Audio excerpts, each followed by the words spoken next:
Good evening, everybody. It is 6:24 p.m. on September 27th, 2023. Welcome to the Parks and Rec Commission meeting. This is a hybrid meeting. City staff and members of the public participating in person at the Arriaga Recreation Center in accordance with the public health guidelines for in-person meetings and participating remotely. Commissioners present include, we have a guest city council liaison member, Drew Coles, speaker attending, vice chair, Aurora Burson, myself, Mayor Bunyaga chair, Commissioner Jessica Martin, Commissioner Peter Joshua, Commissioner Woman Lee, Commissioner Elsie Terrio, and Commissioner Kate Westall.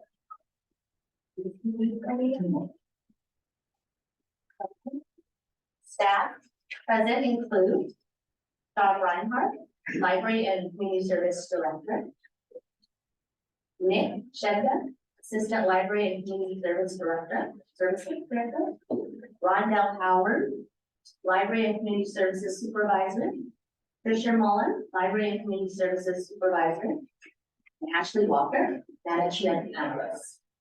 Ashley will be helping facilitate the meeting. Ashley, will you please take a moment and provide instructions to the commission and members of the public on how the meeting will proceed? Yes, thank you, Chair. For members of the public who are attending this meeting virtually and wish to provide public comments, after the chair calls for public comment on the item you wish to speak on, please engage the raise hand feature at the bottom of your screen. For those who are calling in from a landline or cell phone, please press *9 to raise a virtual hand. Members of the public attending remotely who wish to speak, please take a moment to make sure your first and last name are updated on the Zoom, or you may provide your name and spelling as you're called to speak. Public comment will be heard in the order received and is limited to 3 minutes in length. For members of the public attending in person, there are speaker cards available on the table in the back.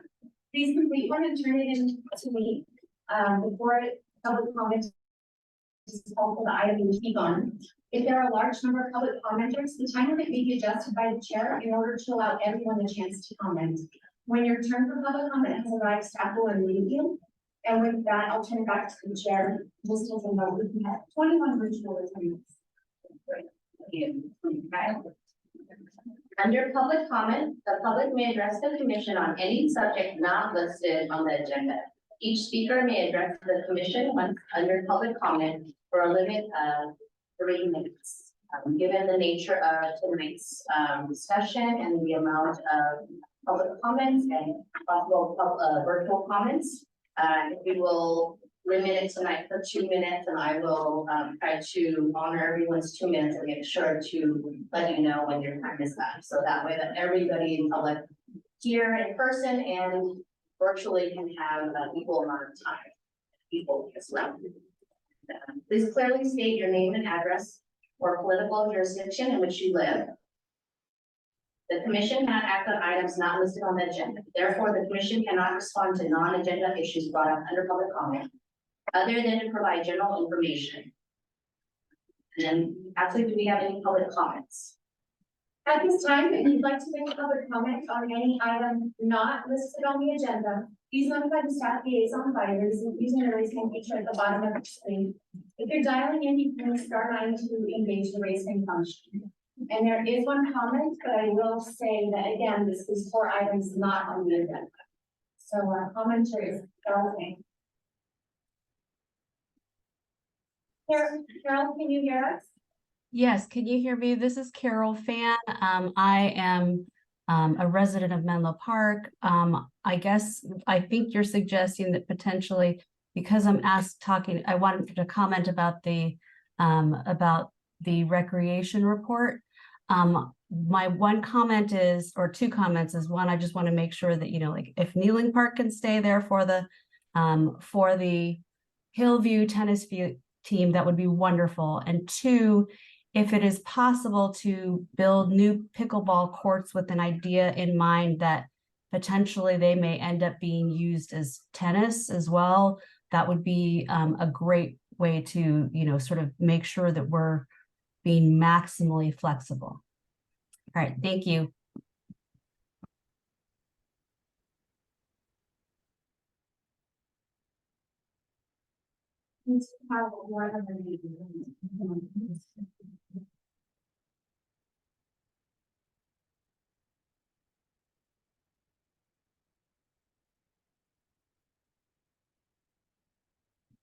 I don't have a name for this virtual attendee. It only says LG Silo 5.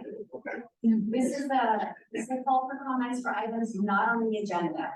So if you're using an LG Silo 5, if you could unmute yourself.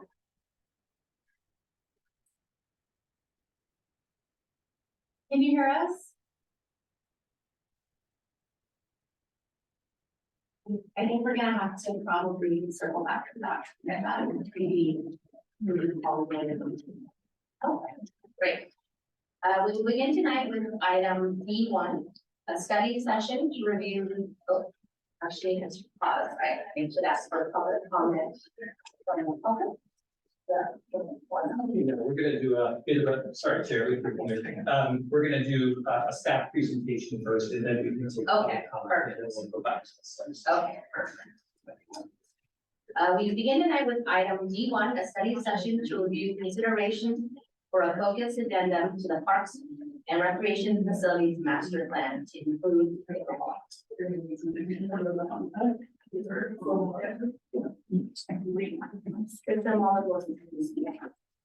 Actually, Tricia Mullen and myself, Nick Shaker, we're gonna tag team, if that's okay, Chair, sorry about this. We were Problem. we're gonna tackle this together. Good evening, Parks and Rec Commissioners, good evening, members of the public. Tonight's item up for discussion is a study session on adding a focused addendum to our Parks and Rec Facilities Master Plan to include pickleball. A little bit of background and then the staff recommendation. The Parks and Rec Facilities Master Plan has been around since 2017, 2019. At that time, pickleball wasn't even a going concern. And so given the large community interest in pickleball and pickleball facilities, we are bringing up the possibility of an addendum to include pickleball so that it could be included in that long-term planning process. I'm sorry, Sean. Sorry to interrupt, Nick. Would you mind minimizing the little window there that's on the screen here in the room? Thank you. Too many screens filled.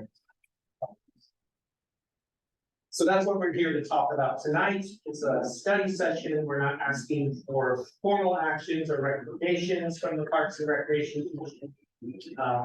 We're asking you to hear and consider the feedback, and that will help inform the development of the agenda and any possible key revisions to do with pickleball and tennis. So a little bit more background, there are goals in the Parks and Rec Facility Master Plan. The first one is sort of asking us to focus on growing and involving facilities so that we meet the needs of all of the Menlo Park community, so that facilities and services are equitably distributed throughout the city. And also to consider goal 1.11, consider facilities and parks in their context, where they're located in their surrounding areas. 1.12, considering the renovation or new construction of facilities to prioritize an approach that balances community benefits with neighborhood impacts. And 1.14, equitable access for fees and program offerings. That fees and program offerings should be comparable and balanced across the city. So this map before you is city parks. The parks that are called out by name are parks that contain tennis or pickleball facilities currently. And we can come back to that slide if we want to later. And this chart, this has the same information with address and number of courts and lighting courts. Kelly Park and Nealon Park are the parks that have courts with striping for pickleball right now as part of the pickleball pilot building. Slide shows some data from the last time we did a survey of tennis court users, asking them which tennis courts they use when they play. The top three were Nealon, Willow, and Burgess. You can see the numbers and percentages there. 272 respondents to that survey from a couple of years ago. And then just for some context, this chart shows jurisdictions nearby, their population, the number of pickleball courts, and then a ratio of pickleball courts per 10,000 residents. See, we're kind of in the middle of the pack there. If you are counting our current pickleball pilot courts. So those are the preliminary considerations, and we're going to take the feedback that we received from the Parks and Rec Commission and community members and evaluate some preliminary considerations for potential pickleball locations in the context of the addendum to the Parks and Rec Facilities Master Plan.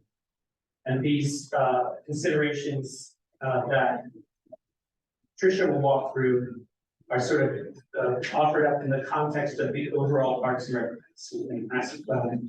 And keep in mind, and bear in mind the city's capacity and resources to execute larger capital projects. In fact, I will turn it over to Tricia. Thank you, Nick. So preliminary considerations for potential pickleball locations. The first one is dedicate the 4 pickleball courts currently located at Nealon Park exclusively to pickleball. This option would potentially include removing the tennis striping, updating the pickleball striping, adding noise mitigation material to the existing fence or sound curtains, and adding a second access gate opposite the existing gate. The potential time frame is near term, between 3 and 12 months, and the potential prioritization is high. The second preliminary consideration for pickleball locations or potential locations is dedicate the 4 pickleball courts currently located at Kelly Park exclusively to pickleball. This option could potentially include removing the tennis court striping, updating the pickleball striping, and taking steps to increase pickleball usage at the location, which is underutilized. So with other amenities currently located and under construction at this location, potential timeframe is near term from 3 to 12 months, and potential prioritization is high. The third option or preliminary potential pickleball location is convert the outdoor basketball court of Burgess Park to pickleball. Up to 3 pickleball courts could potentially fit on the basketball court at Burgess Park. Outreach to current Burgess Park basketball court users would need to be undertaken. The current waist-high fence around the basketball court likely would need to be replaced with a taller fence, which probably would result in higher costs, a more complex scope, and require additional time compared to options 1 and 2. Potential timeframe is near to midterm, 6 to 24 months. Potential prioritization is medium. The fourth option is construct new purpose-built pickleball courts at Willow Oaks Park. Concept plans for phase 2 include an alternative for 2 new purpose-built pickleball courts in the street frontage area of Willow Road on Willow. This would increase the city's total number of pickleball courts without decreasing or reducing other existing tennis or basketball courts, and would provide the opportunity to design courts specifically for pickleball. City Council will consider potential phase 2 improvements after the addendum is completed and after construction begins on phase 1.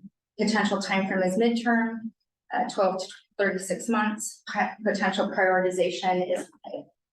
The next slide illustrates the option for pickleball, the frontage on the left of the tennis courts. And then the fifth option is to convert or create additional pickleball courts at Milan Park. Milan Park is among Menlo Park's most popular park destination. The park is built out with multiple amenities, and opportunities to add more amenities are limited. Additional study would needed to assess the impact of park users and nearby residents. Evaluate options for taking the underutilized pickleball courts in Kelly Park. Examine the opportunity to add new pickleball courts at Willow Oaks Park. Near-term and long-term resource impacts in the context of all Parks and Rec facility master plan projects on the city. Potential timeframe is mid to long-term, 12 to 36 plus months, and potential prioritization is medium. Oh, okay, I was just going to say that we had a call from the back to speak up a little bit, so if you guys in the room can't hear us, just kind of wave and I'll try to project a little further out. Thanks. So now we're gonna switch gears a little bit and talk about tennis and pickleball court user fees. So there are several options currently, during the pickleball pilot program, we are not charging fees for court use. This is different than than current practice with tennis court usage, where we charge a fee for a key, which gives you access to tennis courts for a year. So here are some of our alternatives for the commission to consider about tennis and pickleball court user fees in conjunction with the addendum to the Parks and Rec facilities master plan. The first would be to apply user fees to tennis courts and control access with physical keys, which is our current practice. So continuing our current practice, this currently generates about $40,000 a year from the sales of tennis court keys. And as I said, right now, we aren't charging any fees for the pickleball pilot program. The system controls access and is thought to contribute to lower court maintenance. However, fees and keys create barriers to access for some residents, which raises questions of equity and fairness. And doesn't really jive with some of the lofty goals in the Parks and Rec facilities master plan. Option two, oops, I went too far. There we go. Option two is to provide tennis court keys to residents for free on request, and then provide them to non-residents for a fee. So residents could get a free key, they would just have to request one. Courts would still be controlled by physical keys. We have user fees for non-residents. The third option would be to provide some courts that were just free for all, without keys or access fees, and control access to some courts with keys. So that's sort of splitting one and two. So you're providing free access for some folks, and then having reservable access for the folks who pay for the keys. And then the fourth option is to open all of the courts for public use with no keys or fees. That's the one that provides the greatest access, the least amount of barriers. It could potentially result in an increase in usage, but it might also increase maintenance fees.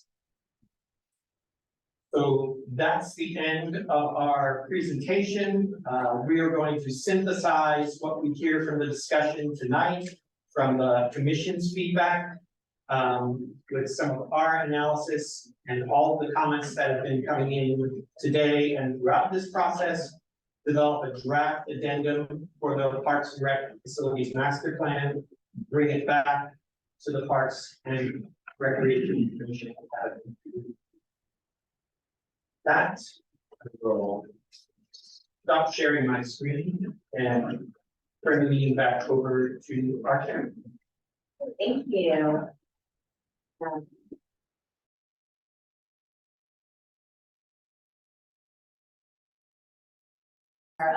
speakers who are here in person, when you are speaking, if you could come up to the podium and actually speak toward the right speaker in the middle, so that way our members that are joining us virtually can also hear our comments and our discussion. Ashley, do we have any public comments on this item? Yes, and if I may, there was one comment that came in, we wanted to do a general public comment, but I mistakenly thought that the Willow Oak Park subject was for the pickleball, so Meredith Pressfield. He would have minded, sorry about that. It's a problem. I see now how that was confusing, since the park is on, thing. So this, I'm Meredith, I live in the Willows, and this is about the Willow Park renovation. I'm not sure who I should be addressing, so I'll just keep going in a circle. Specifically in the capacity of a parent of one of the children that goes to the Building Kids preschool that is on there. I have a 4-year-old who went there and a 2-year-old who now is there. So the comment is just a few things to maybe keep in mind or from a different perspective. The first one is actually outside of the park, but if part of the goal of the park is to bring just to sort of, I think there may be, this is the wrong commission, but putting in a crosswalk, the entrance down Gilbert where the tunnel from the park goes, it's very difficult to be seen when you are walking or kids are on a bike, and Gilbert is busier than ever with Upper Laurel. So as more people are coming out of that tunnel entrance, to consider putting in a crosswalk, there's a lot of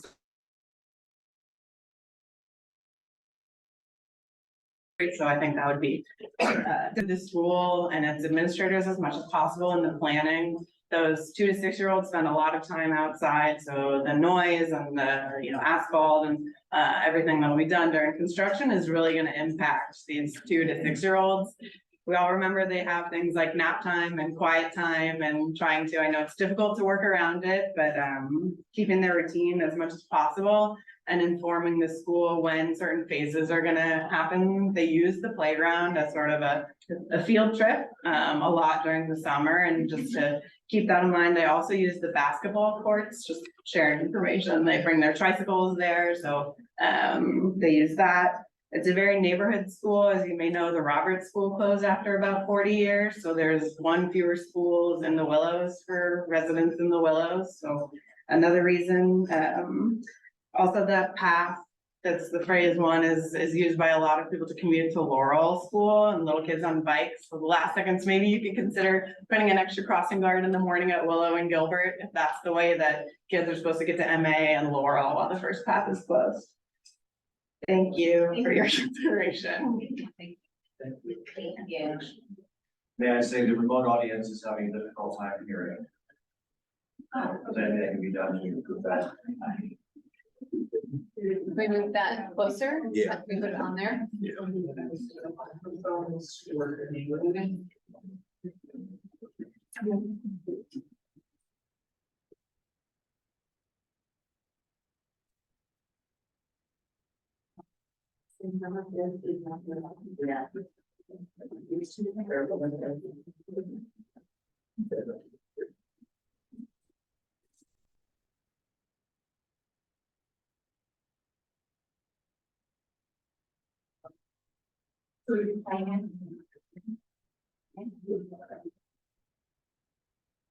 So next for public comment is gonna be Ryan Essenberg. Hello, just making sure you can hear me online. Thank you very much, Parks and Rec, the community or Department of Menlo Park. Really appreciate your time and consideration. It's great to see civic engagement like this and the people gathered here today. After a couple of years of COVID, and now we're hearing these reports of increased loneliness within the United States, let alone our community here. I just wanted to say thank you for taking the health and well-being of the wider community at heart. I really appreciate your steps there very much so. They're very, very much taken into account. For me, I'm a tennis player and utilize the Neyland courts probably 3 times a week. And I wanted to say from my part that I truly enjoy the tennis and the sense of community that tennis and other athletics build. Pickleball, wonderful, absolutely great. And to those playing, I applaud you for getting out and being active adults. For the tennis side, I really appreciate the years I've spent there. I've noted to John Keeper O'Hara that the lights need fixing and court 1 tennis court is falling apart, so that could be addressed.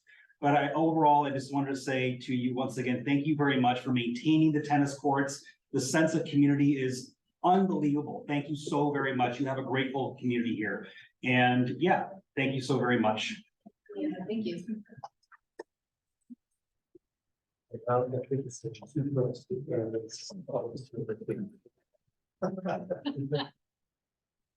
Oh. Sam Yang.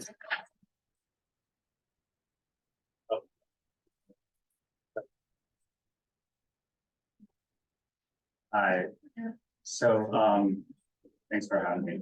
I am a Menlo Park resident. I live in 719 Middle Avenue, very close to Neon Park. I'm a father of 2 teenage sons. I am an avid tennis player, and so are my kids. So 2 things that I wanted to bring up. One is about access to tennis courts, especially at Neon. I am a proponent for recreational sports. I know pickleball is growing in popularity, but at the same time, tennis is actually growing in popularity as well, especially post-pandemic with new, exciting tour players. My kids and their friends who weren't into tennis are now very much into tennis. But unfortunately, access to tennis courts are getting harder and harder, partly because of losing the court to pickleball, but also the coaching, the private coaching that's going on Neon, especially in court 1 and 2, almost on a daily basis, really limits court access there. So, considering the growing popularity in both sports, pickleball and tennis, I hope that we can find a win-win situation for both sports and both community. And then the second thing is about maintenance of the tennis courts. I have keys, but the keys are essentially useless. Court 3 and 4 don't need keys. Court 1 and 2 are hardly ever locked. And they're, again, always occupied mostly by coaching. Maintenance is quite poor in all the tennis in the Neon tennis courts. And so obviously using key access to lower maintenance is really not working. And so I hope that we can find a better solution there. Yeah. Okay, thank you. Alexis Rosa. Hi, everyone. Thanks for having me. My name is Alexis. I'm a newer resident of Menlo Park as of a few months ago. And I will say that I also am a huge proponent of anything that gets folks outside and active. One of the ways that I've been able to find community here is through the tennis community and meeting new people of all ages and backgrounds that I normally would not engage with in my daily life or even my work. So I've had a great time, playing tennis 3 times a week. And although there are issues with the maintenance where the lights do not work or that the tennis court nets are broken, which really interferes with our play, it has been also difficult to get access to the courts, as some other folks have mentioned. At peak after work hours, the wait times can be between 30 minutes and an hour because we're limited to those 2 courts that are not either reserved or have active training sessions or the private coaching sessions there. So we do feel the impact as a community of not having direct access to those sports. And it does hinder our sense of community because it's less time that we can engage with each other in our lives outside of work or outside of family meetings and all of that great stuff. That said, I really would encourage continued investment in any kind of outdoor activities and parks and rec that you guys are already doing. I sincerely do not believe that the win in pickleball is a loss to tennis and that, or that the loss of a tennis court should be at the gain of a pickleball court. We should find ways to service all folks who want to be outside in our parks and enjoying fresh air outside of their offices. Yeah, so thank you again for having me. Please consider the maintenance at Nealon Park and making sure that it's not a zero-sum game between pickleball and tennis players. And continue to invest in the active maintenance of the courts that are actively already being used. That's something that's really important to me as a new member and somebody who hopes to live here for a very long time. Thank you. Thank you. James or Tim Dot. Good evening. Jim Schott. I've been an active pickleball player for a little over a year now. Love the sport as everyone else does. I wish we had the chance to bring the 24, 26 players to come here and present. They're in Nealon playing pickleball. There is a short-term solution, and I hope that one of the things we could ask the city staff, the city council and Parks and Rec Commission is to add a short-term solution. Some of that's being addressed in the plan. It could be part of the master plan. Maybe there's something that doesn't need the formality of the master plan. In the last month, since August 31st, we've surveyed play hours at Nealon. And close to 4,000 player hours have been reported. Pickleball averages 1,200 player hours on court 5 per week.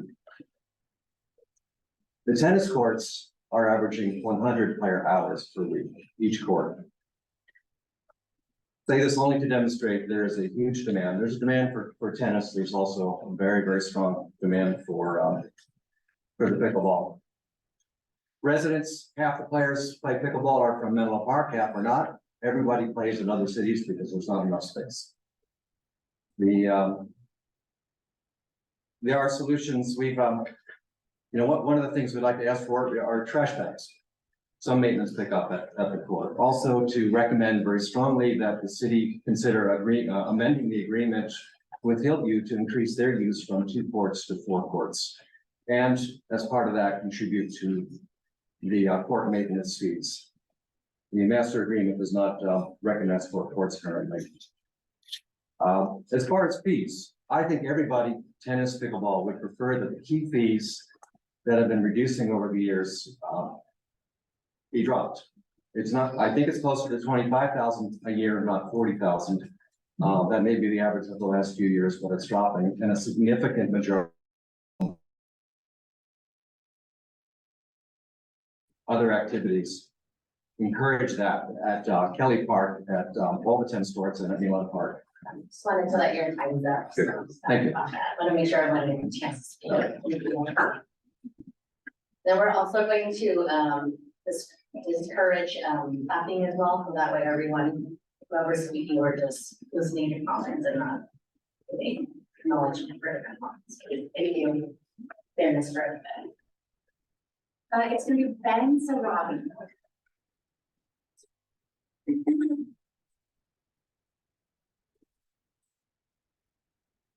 Hello, my name is Ben Zarabi.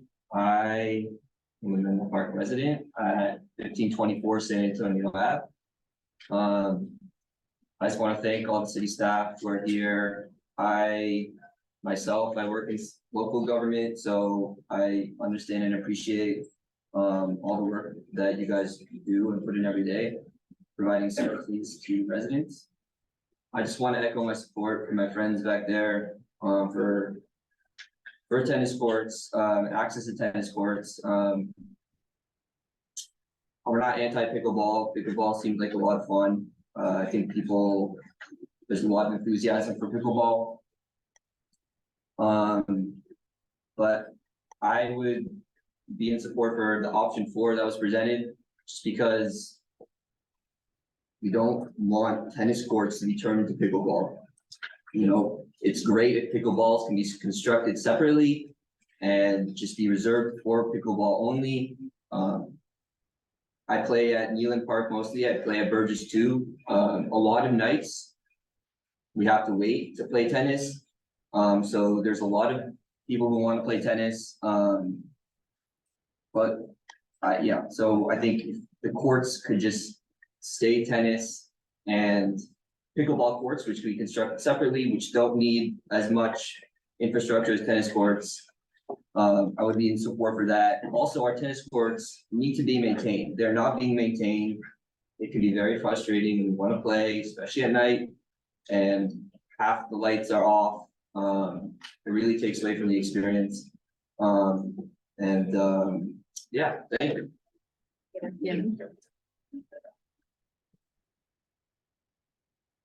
All right, then, Mr. Council, David Skurnick.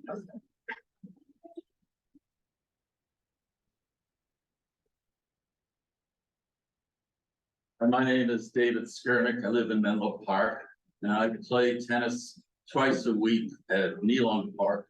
And I get there real early. I get there about 8:15, so I always get a court. People who come on these are weekdays. People who come later than I do sometimes have to wait to get a court. Now on the weekend, there really are not enough courts. On the weekend, people either have to wait or give up. So basically, we really don't want to lose. You know, we've already lost one tennis court at Nealon. It was back from 5 to 4. We really don't want to lose anymore. We need all the tennis courts there. They're being used. Thank you. Yeah.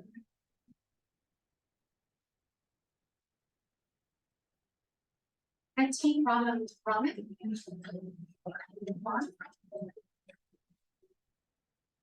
Hello, everybody. Thanks for letting me speak. Thank you, being our community and the commission. I'd like to point out that the data collected by the pickleball people might be inaccurate or have some bias, because they are excited about pickleball and they want to get the tennis courts, you know.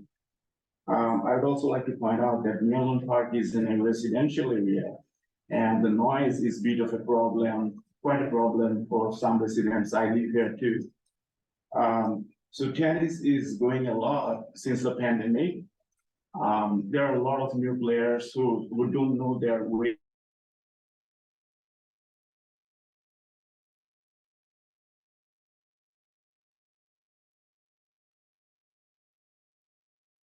At Nealon Park, a few days a week.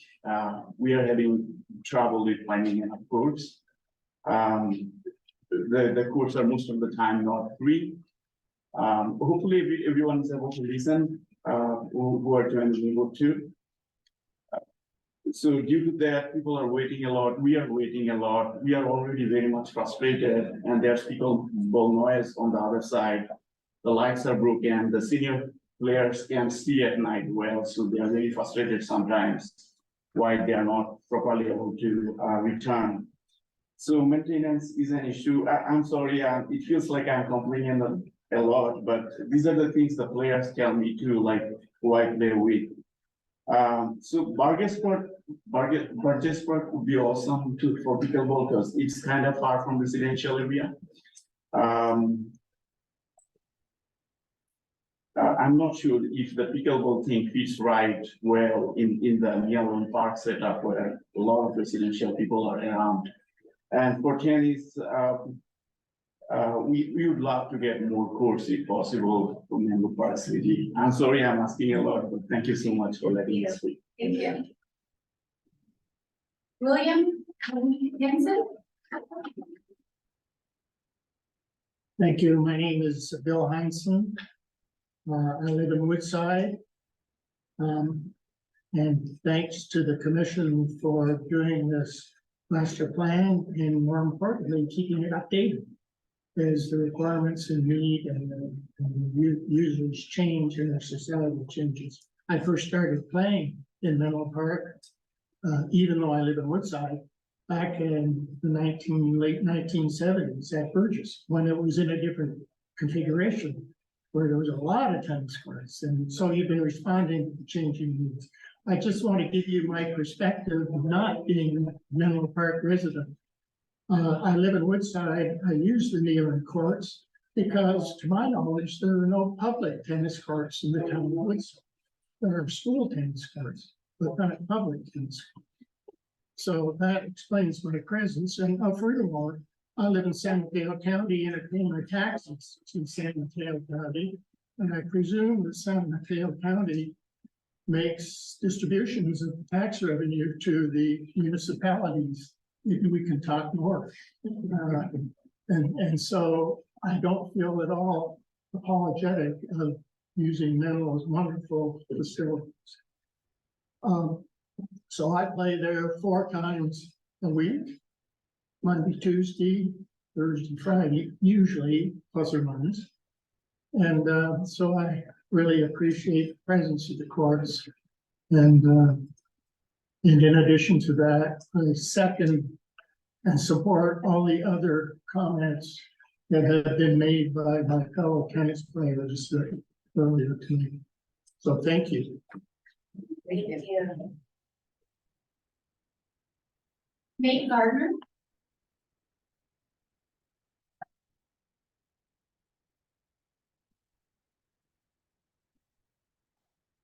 Nate Gardner, my wife and I are 30 plus year residents of Menlo Park.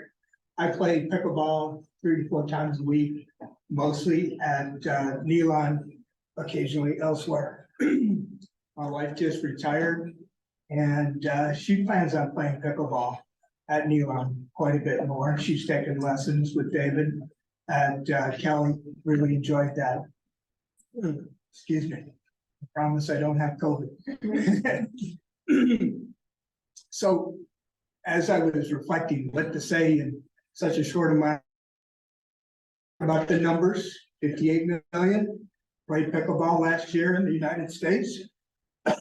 It almost doubled in 2022, growing by 85.7% year over year, and 158% for the past 3 years. This is according to a recent New York Times article. As I recall my before pickleball days, I was an avid tennis player. I played 2 to 3 times a week, probably most often at Nealon. But again, as I reflected upon that time, I had a lot of other options available to me. I had played at all the local high schools. I had played at Stanford by doing a little bit of networking. There were a lot of courts that I was able to find. That's not the case with pickleball. There is a severe shortage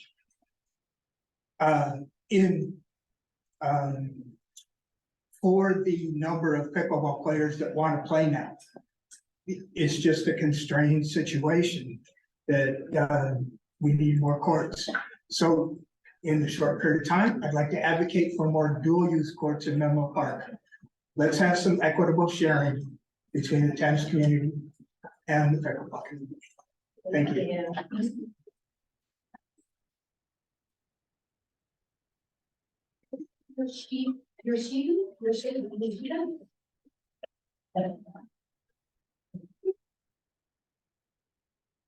Hello. Yeah, my name is David Yoshida. Thanks to my wife. We've been residents of Menlo Park since 1975, almost 50 years. But we've raised our kids here. They went to the Menlo Park schools, graduated from MA as theirs, and they continued on. Yes, I was a tennis player. I played league tennis for many years until my shoulder gave out. And about 5 years ago, I switched over to pickleball. I had a friend got me started. Played a lot at Mitchell Park, Palo Alto at the start. And then Mountain View opened up some courts, and so we played at Ringstore Park for a while.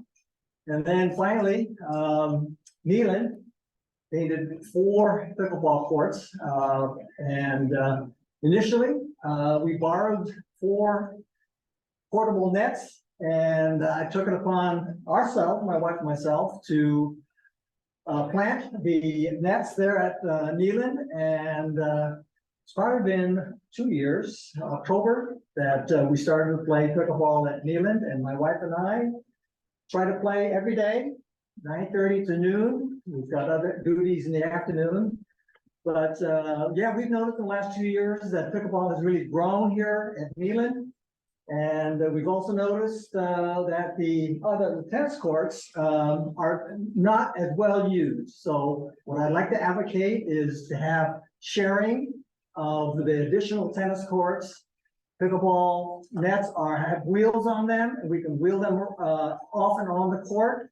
And when the tennis players are not playing, it's nice to have courts available for pickleball. Yes, there are some complaints about the noise. But there are fencing at Ringstorf. There's fencing in Los Altos that deadens the sound. And if we have that fencing at Neelan, I think that would help. Thank you very much. Yeah.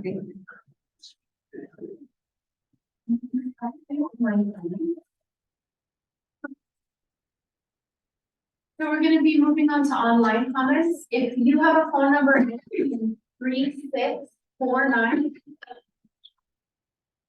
Go ahead and unmute your mic if you can address the commission.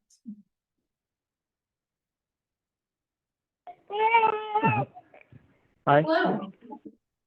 Hi, my name is Neil. I live on Middle Avenue along Nealon Park. I'm obviously concerned about the noise. The one current court does cause a lot of noise for us. I have 2 kids. It definitely makes bedtime hard in the summer because we can't open our windows. Besides the noise, my main concern is the parking. Starting next week, the city is removing about half of the on-site parking for Nealon Park. They're putting resident-only permit parking in the whole neighborhood. There's no on-street parking on Middle starting next week. The entire rear lot at Nealon Park is reserved for Little House until 3 p.m. I just don't really see where people can park. It's not between tennis and pickleball, but I feel like it's going to be between kids using the playground and the tennis and pickleball players. There's just not sufficient parking, and I haven't heard any collaboration between the Parks Department and City Council or anyone actually concerned about this, which I am, because currently there's no parking for residents starting next week, and I don't see where kids using the park are going to park. Thank you. Bye. Thank you.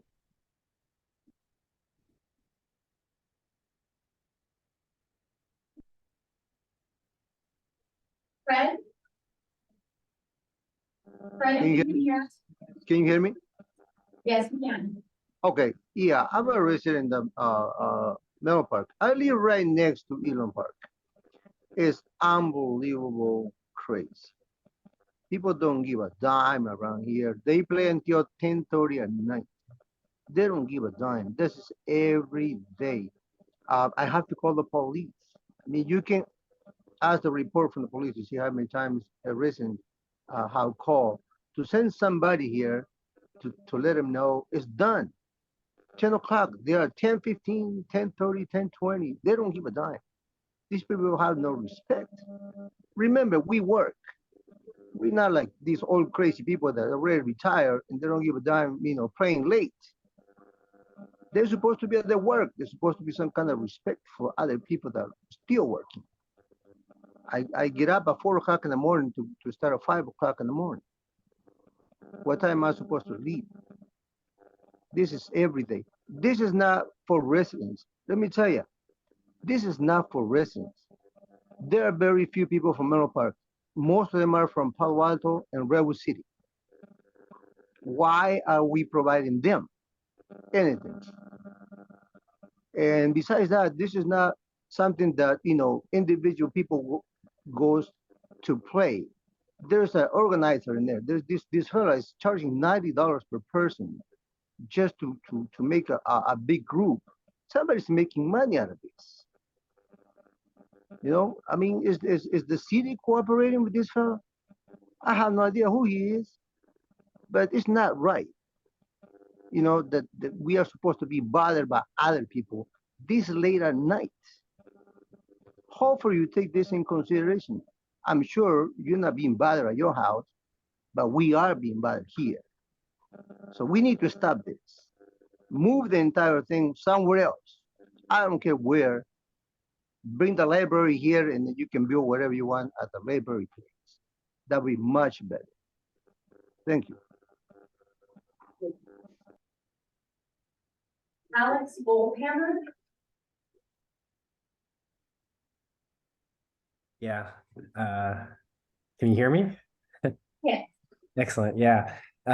It sounded like, I'm a resident of Menlo Park. Definitely happy to see that, pickleball players are also enjoying the facilities at Menlo Park. I think one of the other speakers mentioned, actually expressed this very well, that it's important to maintain, equitable access for both pickleball and tennis ball players. But, I think that being said, like I personally reserve courts, and, I'm happy that my fees are going to maintenance of, the facilities for everyone. And I just hope that, those type of fees can also be done for, all users of the facilities, or done in an equitable fashion for both pickleball as well as for tennis ball players. And, I think with those fees, hopefully that's also an opportunity to explore, more facilities overall across all of the parks. And I think also that those type of investments or fees could also be explored to finding ways to, not necessarily use keys, but maybe more modern methods of access to the courts. So just a few thoughts in terms of options of things to potentially explore. Thank you very much. Thank you. Cheryl Sheeta.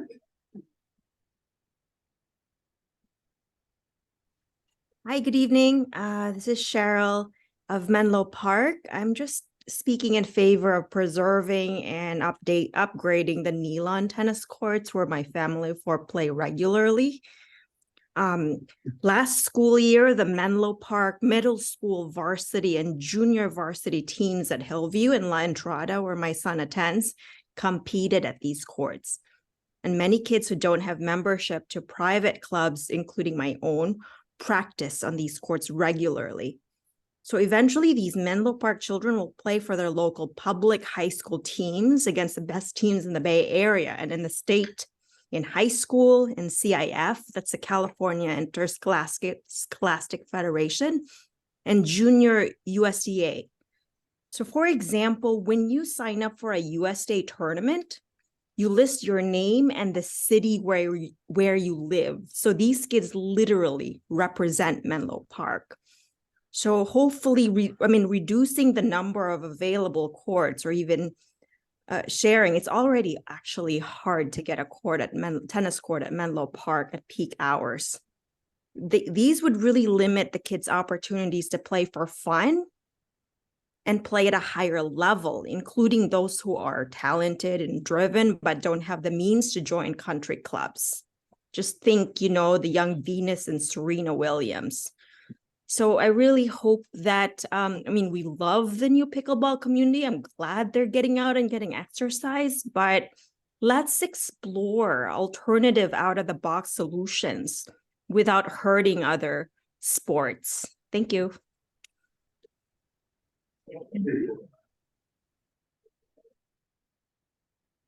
Peter Keefenbach.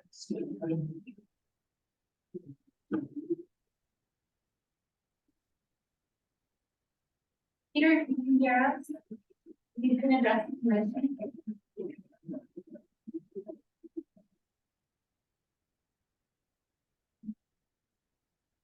Yes. Peter, Yeah. can you hear us? Yeah, can you hear me? Yes. Yeah, so listening to everybody and obviously being closely involved with this over the last several years, I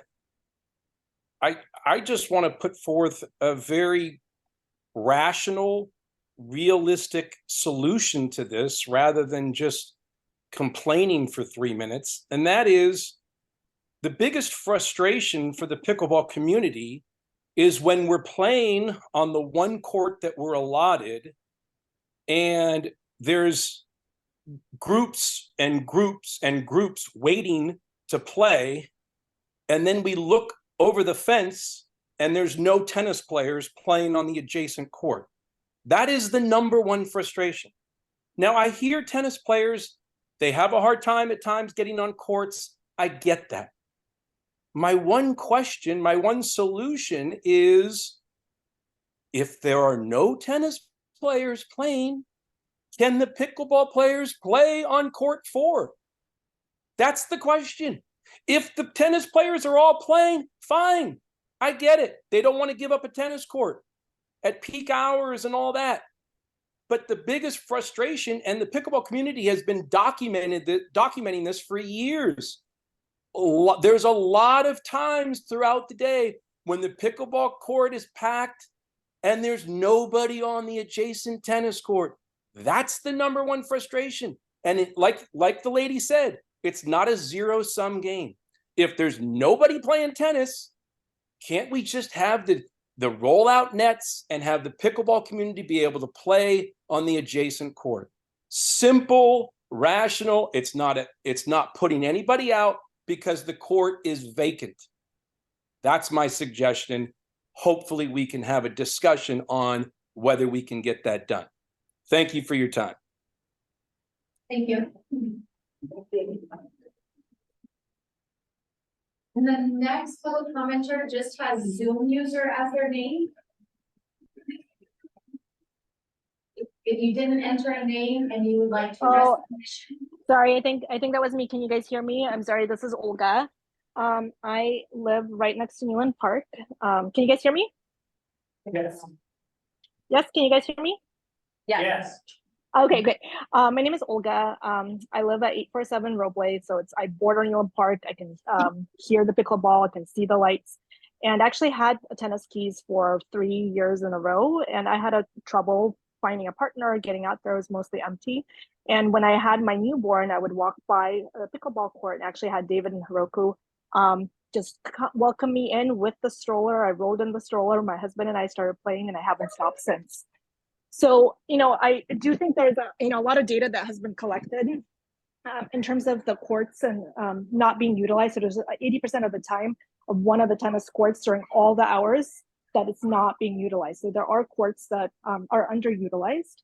I also, think that some of the comments in terms of the curfew, the 10 o'clock PM curfew is very strictly followed. I am a mom, I work, I only can play 8 to 10. There are multiple of us that, even though the lights are on, which they're happy to have them turn off at 10 o'clock, when the lights are on, everyone's out. I have heard incidents of the police being there at 10:02 as we are walking out, because some residents will preemptively call the police in order to get these police reports going up. But I think we're aware and respectful, my own children, and I live there too. Some of the other things is the importance of building a community. I am a young person that works and has kids. My daughter, who's 10, also plays. I have played with 80-year-olds. I have played with 5-year-olds on the same courts. So that having that community of cross-generational, multi-ethnic, where you can come in and find a friend, which is so difficult to do these days as an adult, is really crucial. So I also advocate for definitely keeping the one court that we have and potentially even moving, and maybe expanding to 2 courts on the other side, so that would reduce the noise. Thanks. Thank you.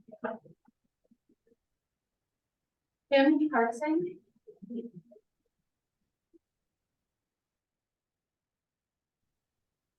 I'm a resident. You good? Yes. Yes. We can hear you. Go ahead. Good. I'm a resident of Menlo Park. I live near the Willows, and I've been playing tennis for about 45 years and pickleball for about 4 years. So I get both sides and absolutely agree we need to hang on to both. But I also think it's kind of irrelevant how long I've been playing, or some of us that are calling in have been playing, and even how passionate we are. I try to look at it from the city standpoint, and I assume that the city's goal is to serve as many of the constituents as possible in our city with the facilities we have or are about to have. And if that is a goal, then I think the data currently overwhelmingly pushes towards pickleball. As we look at the priority that we saw at the beginning of this session, talking about the priority of the different options, I think it's strongly pushing, more than strongly, pushing towards the pickleball side of that's how we can serve the most citizens of the community. And all of the community aspects and other things that have been talked about today are very true. So I'm urging to find a way with both, but to up the priority, lessen the time period for those proposals and get some action done. It seems like we've had a lot of these discussions and they sort of go away somewhere when the recommendation is for more pickleball. So I'm urging us to be transparent and find a way to make that more efficient. Thank you. Thank you.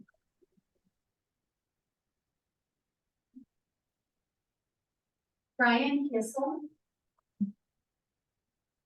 Hi, this is Brian Kissel. I'm a member of a resident of Menlo Park for the last 10 years. I'd like to build on points that Jim Shaw, Jim Carlson, and Peter made. Jim didn't have time to talk about the data that he collected, but over the course of a month, he did collect data that showed that 90% of the time, there was at least one tennis court that was not being used when people were waiting at Milan Park on court 5. So I think that data is important to know. Despite what people may be saying anecdotally, we have actual data that we can look at. The second is to Jim Carson's point about, how does the city want to allocate its resources? There are 15 tennis courts in the city, and only one is dedicated. Well, there are 2 dedicated to pickleball, one in Nealon and one at Kelly, but nobody uses the Kelly Park courts either for pickleball or Nealon because it's just not a convenient or attractive place to play. So there's really only one dedicated tennis court with 4 pickleball courts, and one tennis court can accommodate 4 pickleball courts, or 2 or 3 depending on the geometry of the court. And the third point I'd like to reinforce is the one that Peter made, which is multiple times the pickleball community has made a recommendation to alleviate the near-term problem. And we appreciate the fact there's long-term master planning work to add additional capacity that is not cannibalizing tennis capacity. And we applaud that, but that looks like it's 2 to 3 years out. In the near term, the only thing that needs to be done is to dual stripe court 4, which is adjacent to court 5, which is not locked, to be used for pickleball as well as tennis. And there's very little cost to that. And we could work out a schedule to make sure that the peak hours that tennis is using all the courts, that time is allocated. But I don't know why it's taken us over a year to just add 2 more courts on court 4, which has been a kind of a consistent request from the pickleball community. So with that, I'll sign off. Thank you. Thank you. Brian with a Y. You don't have a last name, but if you're attending virtually, your first name is B-R-Y-A-N. Hello, can you hear me? Yes, we can. Oh, great. Hi, I'm Brian. I'm actually a resident in Palo Alto, and I called in because I wanted to share our experience with the pickleball courts and tennis court situation in Palo Alto. As you know, Mitchell Park converted many of their tennis courts to pickleball courts. There are now 18 pickleball courts in Mitchell Park. And for us, we spend a lot of time in Mitchell Park, and the problem is it's traffic. There's because pickleball, each game requires 4 people. It's usually 4 cars of people that show up for one game. And Mitchell Park nowadays, especially on the weekends, is inaccessible to residents. We can't even, if we want to attend a birthday party there or go to the library, you spend 20 minutes circling around the entire parking lot just trying to find one parking space, and you can't find it because there's 50, 60, 80 people at Mitchell Park, and most of them are not residents at Palo Alto. The other thing I wanted to mention is noise is a huge issue. And the other issue is shared stripe courts doesn't work. This was tried at Mitchell Park and it didn't work. Time was allocated for pickleball and time was allocated for tennis. But what happened was that it was very difficult for tennis players to get back on the tennis courts that were shared because you'd have to, it would be 1 or 2 tennis players up against 16, 20 pickleball players who wouldn't want to relinquish the courts. And so I know the shared striping seems like an idea, but it didn't work at Palo Alto. It completely failed. And last idea is what I propose, and what should happen is to use one of the gyms, many gyms around the city schools for pickleball. You can use pickleball is a portable game. It can be played on any surface. It doesn't have to be played on tennis courts. If you play it indoors, that solves a problem. It's a win-win situation for many people.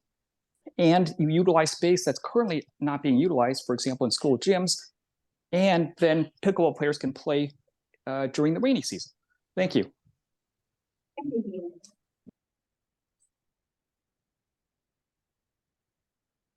Lynn? I don't have a last name, you'll just have Lynn, but you're welcome to address the commission. Hi, this is Lynn. I live in Menlo Park and I play tennis pretty frequently, probably 4 or 5 times a week. And I would like to say that it is extremely challenging to find a court to play on. Neelon often has people giving lessons. Also Burgess, Kim Grant is often there. Of course, Jim is there, but we love Jim. But it is really hard to get a court. I mean, if you want to play before you go to work, like anytime between like 8 and 10 or after work, 4 till 8, even 8 o'clock at night, it's almost impossible. So the only times you can get a court if you go really early or in the middle of the afternoon. So we spend a lot of time driving around to courts all over Menlo Park and outside of Menlo Park trying to find places to play. And I would ask that we find a solution that works for everyone, that doesn't come at the cost of tennis players. I love that people are playing pickleball. I think it's a great sport. I play myself as well. But the thing about pickleball is it might look like there are people waiting, but they're not waiting very long. They're waiting at most 5 or 10 minutes and then they rotate in. For tennis, you could be waiting for over an hour for a court. And the other thing I want to point out is the data that they're collecting, of course, is flawed. You think they're going to write down the moments when all of the tennis courts are full? No, they're not capturing that data. That data is flawed and cannot be relied upon at all. Thank you. Thank you.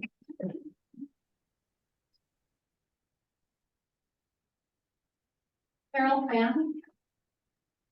Hi, sorry, I will not. Hi, this is Carol. If everyone can hear me, Yes.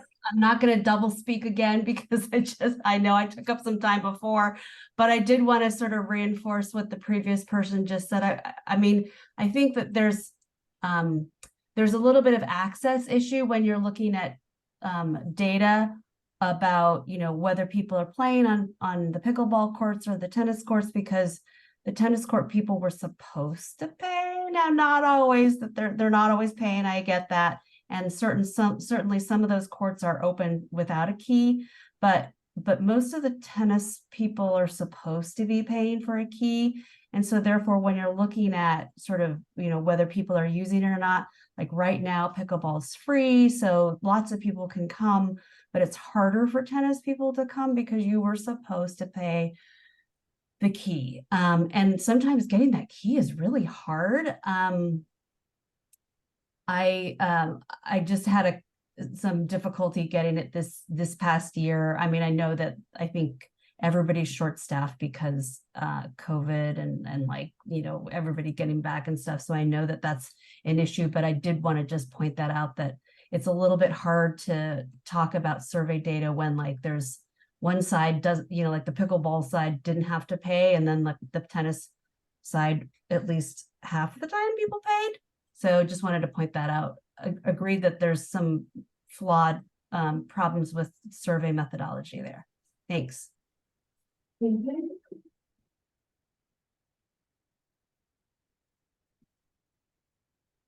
Jeff Weinberg? Hi, everybody. Can you hear me okay? Great. I'm Jeff. I live in Menlo Park. Love to walk to Neelam Park. We're pretty close. And my wife and I we're working parents of 2 kids, both under 2. So we have pretty unpredictable schedules. So we go at a lot of different times. And we love playing both tennis and pickleball. So, it's definitely great to see that there are a lot of people here that are really passionate about both tennis and pickleball. And I think the perfect solution would be to just have more tennis courts and more pickleball courts.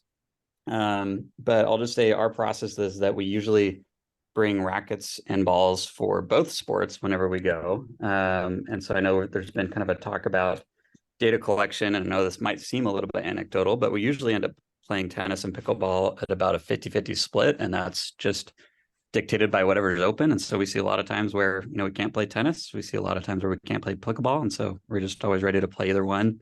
And so it doesn't feel like we're only playing tennis just, because that's the only court that's open. That does not feel like that's the case. And so I'll kind of second what was said about the flawed sort of methodology behind the data collection that's happened. It doesn't seem like a perfectly designed experiment to see which courts are open. I'll also say, I'm part of there's great communities, great organizations that help people to find people to play with. And I'm in a messaging group for tennis players. I'm in a messaging group for pickleball. It seems like with the tennis group, it's always, how many people are going tonight? Let's make sure we're not crowded, there's not too many people for the tennis courts. If we have too many people, let's, find other courts in the area we can go to. Pickleball, it seems like it's like everybody, whether you're in Redwood City all the way down to Saratoga, everyone's all going at the same time. And so it seems like that's why there's just a lot more pickleball people at certain times of day and certain days, because they're all going at the same time. So thank you very much. Thank you.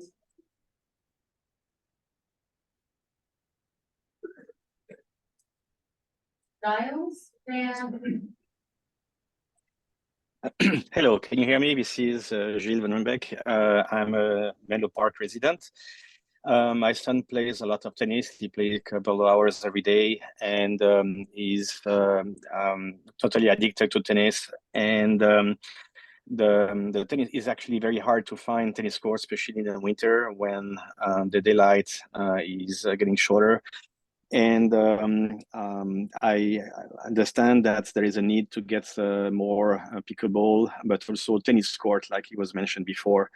I think it's very important that we recognize the need to upgrade or repair some of the facilities, like the nets, the lights, which are broken, and also increase the number of courts available both for tennis and pickleball.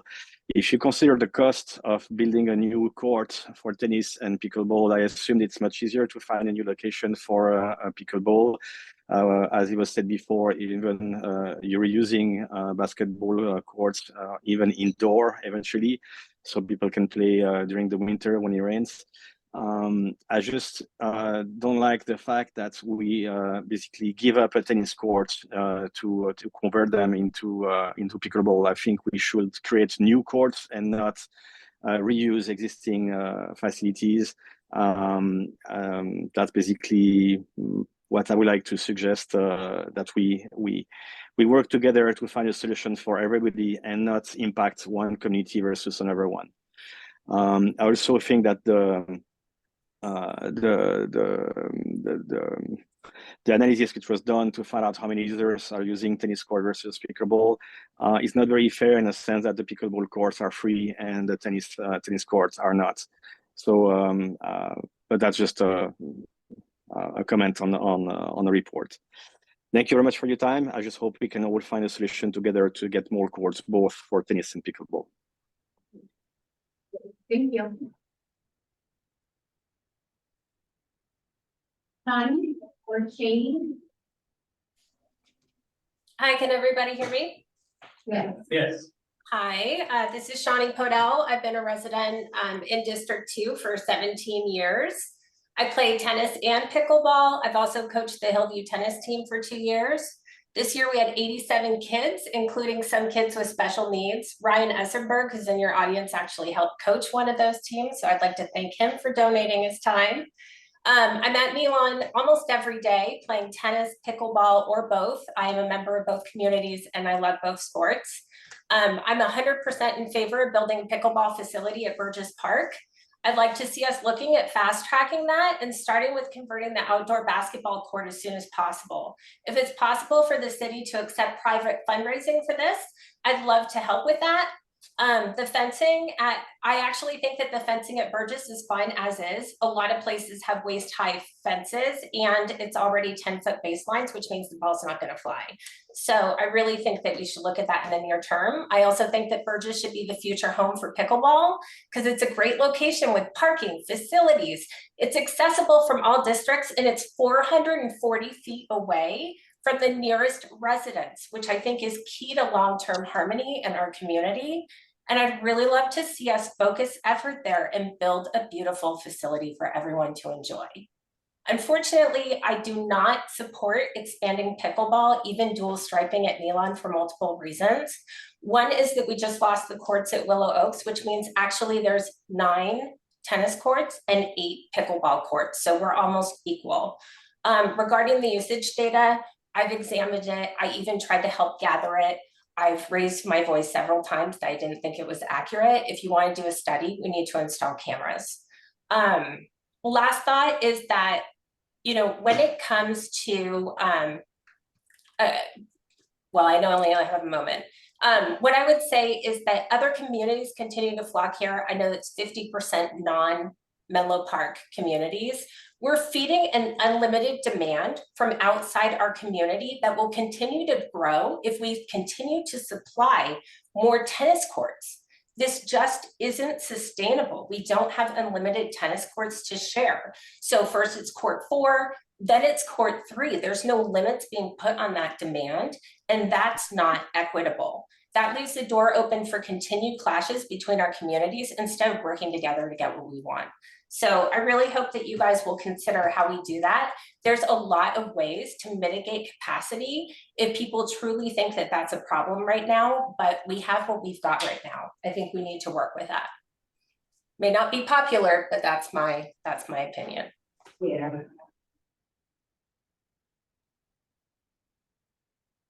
David Bingham.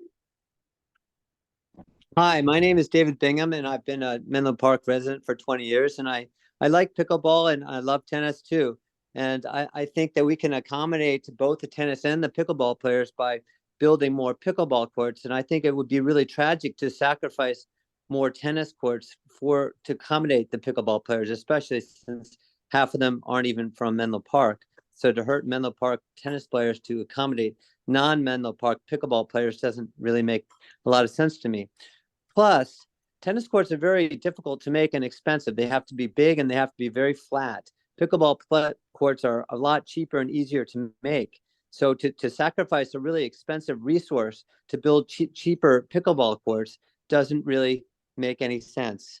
I agree. I think the data is flawed. I've been there many times when there are no pickleball players at all, and I can't play tennis because there are not enough tennis courts. And I think that's really the case. The pickleball players see it differently because when they're there, they might not see tennis players, but when we're there, we often don't see pickleball players. And I don't think it's a good idea to stripe the courts either with the tennis courts with pickleball lines because it makes it really difficult to play tennis. Plus, we don't want to encourage clashes between the tennis players and the pickleball players. I think they've already taken one of our courts. And if they have lines on our other courts, then they're going to come and start taking over, and it's going to be really uncomfortable to have clashes between those players. But I'd like to sacrifice the rest of my time and give it to Shawnee because she very eloquently can state these reasons.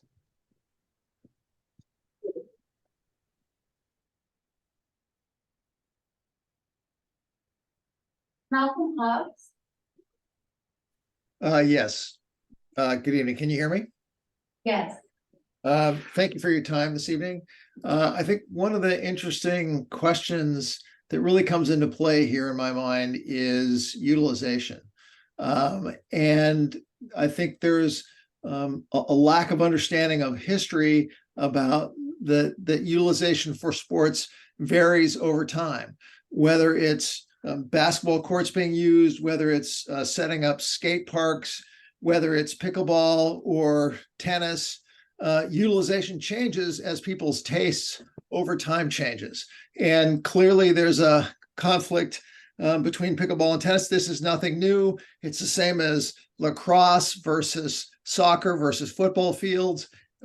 Cities have to adapt to changing utilization standards. And I think some of the comments about the quality of tennis courts versus pickleball courts, it's really a real estate play. You have a court the size of a tennis court that can support 16 simultaneous players. That gets to utilization of the resources. And so it's really a question of how do you make use of Menlo Park real estate that you have available and make it available to the most people.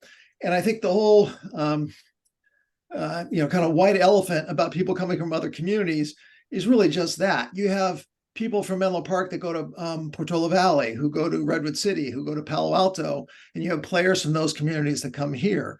Those other communities are not charging for use of the courts. And I think it's an open question about whether the tennis key policy really works. We've lived in Menlo Park since 1990, and the tennis key payment plan is very inefficient. It's a 50-year-old model that just doesn't financially work. So I think you really need to step back and look at what are the resources available to the community and balance how utilization patterns are changing across different sports. And I think it's a very polarized discussion, but you really need to look at where the usage is going. Pickleball is the fastest growing sport in the United States. I happen to have a personal stake in this because I grew up next to the two guys that invented the sport on Bainbridge Island. So I have kind of a history and a perspective on this that I'd be happy to share in a different context. Thank you for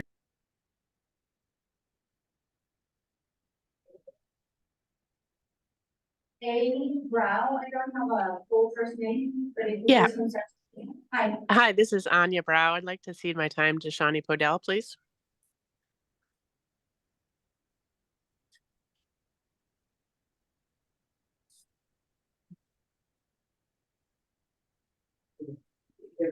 After every original speakers. Hi, can you hear me? Yes. Hi, so just to finish some of what I was saying, I wanted to address pickleball and the capacity, the usage data, and the wait times. I play a lot of pickleball too, and I love going out on a Friday night with my friends. There's a bunch of us that go out and play. Our wait times at Nealon are way less than any other public park that I've visited. Most of the time, we don't actually exceed 16 people, which means every player has a court to play on, or maybe there's like 2 people waiting to rotate in. And I mean, when it's crowded, I might wait like 10 minutes at most to get a court, which actually is totally reasonable to me. And I enjoy visiting with my friends and like talking and chatting, because you can't really do that on the court sometimes if you want to concentrate. I don't really think there's a capacity issue. The usage data showed a max of 28 people. That's 4 courts in use, right? 16. Plus, another 12 people. That would be the equivalent of 1 set of paddles down on 3 out of the 4 courts. That's not a hardship. You go to Mitchell, sometimes each court is several paddles deep. I've been to Huntington Beach, Carlsbad, I mean, so many different places. And I've waited 20 some odd minutes just to play one game, which by the way is only 10 minutes, so it goes really fast. So this hardship around waiting, and this is the data that was collected by the pickleball community, right? I mean, this is self-reported data.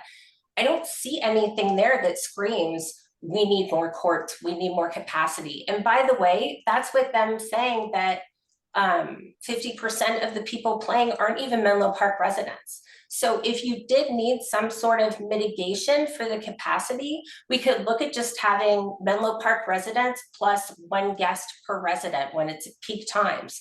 Pick a number, 32 max or whatever it is, but I don't really see the problem here. I kind of feel like this whole thing is moot.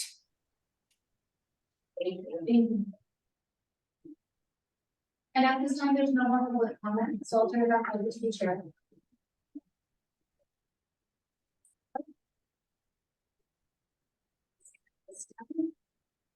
Then that's for our commission for this.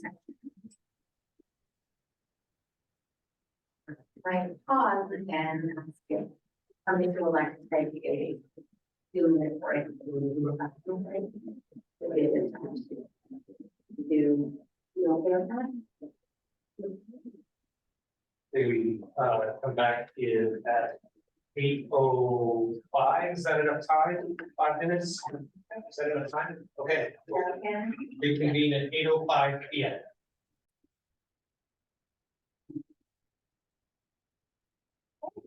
We'll continue our discussion with our commission and have Nick put up some slides of the preliminary potential locations to kind of guide the commission on our discussion. So if you're okay with that, commission, we could go through the 5 options and kind of go through them, and if we have comments or questions, then we can ask staff members. Can I ask, just to go up a couple slides to the full and other jurisdictions? I just had a couple of comments at that point before we get down to this. And so it goes back to a lot of comments that we heard, and everything seems to be focused around Nealon, with very little around Kelly. So when we take a look at those numbers and we'll say that there are 8 pickleball courts in Menlo Park, I really think from all the comments they're 4, and the number's very much reduced. And when you look at Palo Alto, everything's at Mitchell, so there are 15 courts in one location. So I think those courts are central to getting central usage. In Menlo Park, it seems that everything's around Nealon and nothing really happening at Kelly. And I'm not sure if that's accurate or not, but that's sort of the perception I got from some of the comments. So I want to just make that comment before we went to talking about the each one of the options. Yeah, and I was actually trying to understand, like, I heard people say that they did not want to play at Kelly. But what is what's the underlying reason? Because it just, I don't know, it seems strange to say it's not as good as Nealon, and so it's like, we will never play there. Like, if it's that much of an issue, it seems strange to say, well, we only want to play at Nealon. Can we ask questions now, or do we? I'll just skip a little background. I won't speak to the reasons why people want to play in one place or the other. I think folks speak to themselves when they make their comments, but just some background on how the courts came to be at Kelly and Nealon. During the pandemic, there was a push, a request from community members to start a pickleball pilot program. We did the tennis court user survey to kind of understand which courts were heavily used and which ones were less used, so where would be a good location to pilot a program that would be least impactful on tennis players. That location was Kelly. So we did put the 4 pickleball courts there on one of the tennis courts at Kelly. I believe that was late 2020, if I'm not mistaken. And all pickleball play and Menlo Park was at Kelly Park, and it was fairly well utilized at that time. Then there was a request from the pickleball community to also look at doing the same at Nealon Park, which I think was the preferred location for at least the advocates who were coming to the Parks and Recreation Commission at the time. And so the one court was as part of the pilot put at Nealon, and then I think folks, their preferences in large part were go over to Nealon, but the Kelly Park courts were there first, and they were the sole location, and they were used when they were the Is there any quality difference or any other? No, there's no quality difference between Kelly and Nealon. No. I think just the location and difficulty getting to that location. I also just think, I think it's frustrating to hear pickleball players and others say that there are only 4 courts in Menlo Park when there are 8 courts that were, as you said, being used before the Nealon courts. If Menlo Park players are going to Mitchell Park, it's the same distance as Kelly Park is to Nealon Park. They could easily go to Kelly Park. Red Morton is probably further than Kelly Park is to Nealon Park. So I think that considering other factors like the noise complaints that we've been hearing recently, the tennis players coming today and having kind of a large contingent against another court, it's hard to rationalize adding more courts when we have 4 that are rarely ever in use, that could be used. I just wanted to add from, I guess, my experiences of, like, from reading comments from our constituents and just past meetings. Seems like, because of the social aspect of pickleball, seems that Lawn Park is the kind of hub. And so Kelly Park is location wise, not convenient for the larger pickleball community, because it is a community gathering. I've also read something about noise all over there as well too.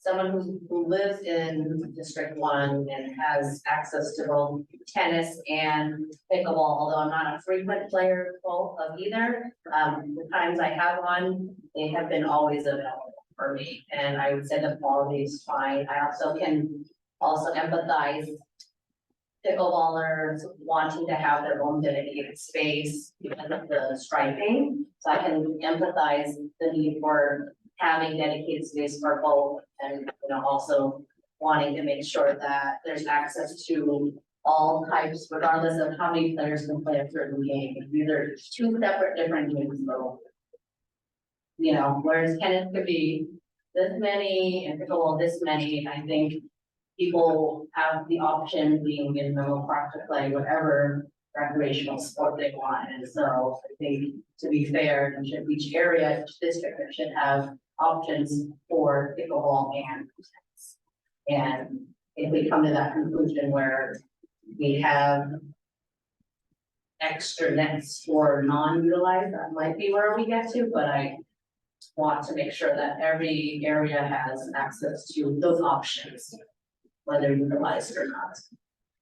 I personally found the concerns raised about noise and traffic really compelling in Nealon, and this has been a really interesting process, getting very educated about the differences between pickleball and tennis. It was not obvious until this process, and understanding, how much of a burden pickleball currently is on Nealon, the locals near Nealon.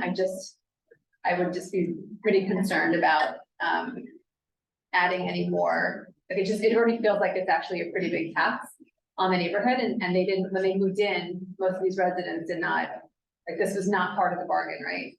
They moved in and then all of a sudden pickleball was added, and this seems like a pretty terrible noise and traffic burden has been added. And I just feel like that this is adding more pickleball courts would be significantly to the detriment of the community, that local community. We can look at the start off with that first options. To build on that, I was wondering, and I think this goes as an option, I wonder if once there are exclusive pickleball courts somewhere maybe more central, I know Kelly Park isn't very central to many places in Menlo Park, but like if we get pickleball at Burgess or Willow Oaks, could the Nealon courts be converted back to tennis? Tennis, noise wise, I think is a much lower burden on the neighborhood. So I think making it exclusively pickleball in a residential area doesn't seem like a particularly great idea. Kelly Park is against 101, it's against a commercial area, there really isn't a noise burden on the community. Burgess, same thing, you'd be ideally probably against like a train track, so again, not an additional noise burden. But to make Nealon Park exclusively pickleball, like for the long term, I wonder if that could be more of a short-term solution until there is a long-term solution, not burdening the community with the noise. I do want to say, sorry, this has been, I think one thing that I'm really concerned about, and I was curious about, was the conversion of the basketball court at Burgess. I practically live at Burgess Park just because of my kids' sports, and that basketball court is always used. It is used all the time, and it's used by kids and teenagers. I don't know, I would love to understand like what the perspective is around converting the basketball court, because anything that removes athletics for kids and teenagers, just, I would have a hard time supporting that. Yes, I don't know if you would like us staff to respond to. Oh, yeah, yeah. No, it's not like a tag, it's not like a question. Suggestion, comments, as they come is great, and we're kind of keeping track, but it would be helpful to kind of go from option to option. Yeah. But, and maybe we can address that when we get to the. Totally, option.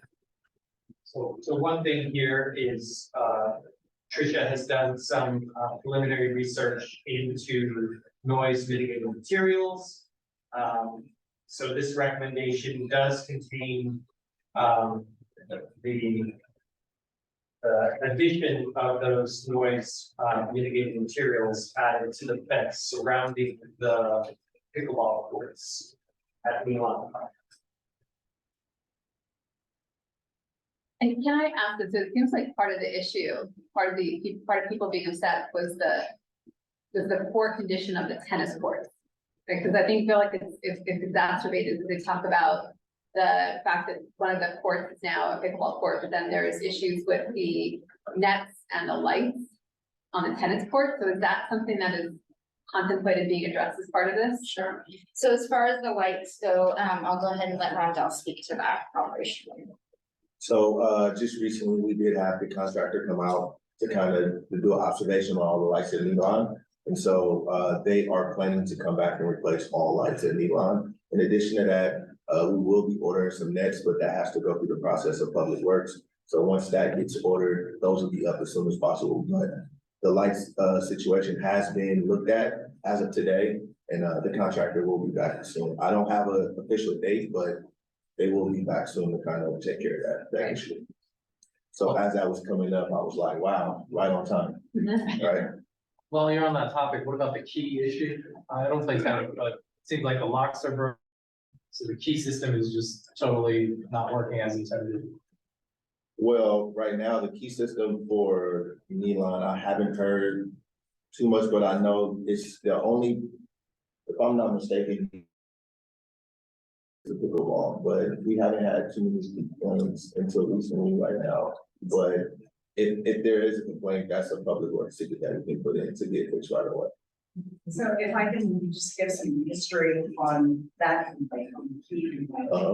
A couple of years ago, within the last couple of years, we had that as a topic. It wasn't just the keys, it was just the entire system, I think, signing up for tennis courts. We've heard a lot of comments tonight from tennis players who have 30 to 60-minute wait times, which is really cutting into family time when you work all day and wait that long. So I believe, if I recall correctly, some of the topics around that were the sign-up system, the maintenance, the lights, and I think that there was a third topic that escapes me right now. So all of that did come up at some point. So it does seem like that is something to consider within the context, because I think that's contributing to the perception that tennis courts are utilized. Sorry, I just remember the third point. There was some discussion around paid versus non-paid users of the tennis courts. I think there's some coaching that goes on, but I'm not sure if paid users or not. So I don't know if that ever got addressed. A couple of people tonight mentioned, you know, whether we've looked into modernization of that sign-up system. You know, one caller, I believe, mentioned that it's, you know, a 50-year-old system for signing up for tennis. That seemed to be, that last point seemed to be a really big point of contention, was how many tennis courts are used by coaches who sort of use it all day and take up space. And so that, it's just, it feels like there's some systemic things around access and keys and maintenance and coaching that are leading to tennis players feeling like they can't get courts, even if there are a lot of courts. And I think some people just can't wait 60 minutes for a tennis court, right? So they're not waiting. Is there any way of finding out if you have tennis courts that are open at the time to use them or want them in a different location without driving to that location? No. So, we do have a new system, our new registration system, that I believe could have that capability, and some research we will need to do in the background, on the back end, to kind of put that up. It's funny because we did have this conversation recently in regards to how do we let people know what time the courts are being used, what time it's not being used. And so we do have a system where I'll give an example, Willow Park, where there are 4 courts and 3 and 4 are only used for those who want to rent the court. And then 1 or 2 are open for free. They can never be, rented out, right? And so those are strictly for our resident users. So, but in response to Commissioner Joshua, we can have the capability, and we're looking into that to understand and see if we can present those schedules so people can either sign up or at least see when something is happening on the course. So that's in the making. Switch back to this. Well, I made a suggestion, because it kind of sounds like there's a bit of interest in just discussing the question of the fees and the fees. Maybe we should flip to that portion first, because that might help inform the discussion about some of the courts themselves. Here. So this is the first user fee option, which is basically maintaining the status quo, charging for the use of the key, which grants you access to the tennis and the pickleball courts. I'm gonna walk through all the options maybe, and then flip that through. And the second is to provide court keys to residents for free and non-residents for a fee. Third would be to leave some courts free without keys or fees, and then control access to some with keys and fees. The fourth would be to open all of the courts for public use with no keys or fees. And would some of these fees, if we decide to have fees, does that go into the maintenance? So that would some of that cost money would help with maintenance? Right, it's not like I don't think currently the fees that come from the keys are earmarked for the maintenance. So they go into the city's general fund. Coming out of the general fund, the other monies that are used to maintain the courts. But if I could chime in,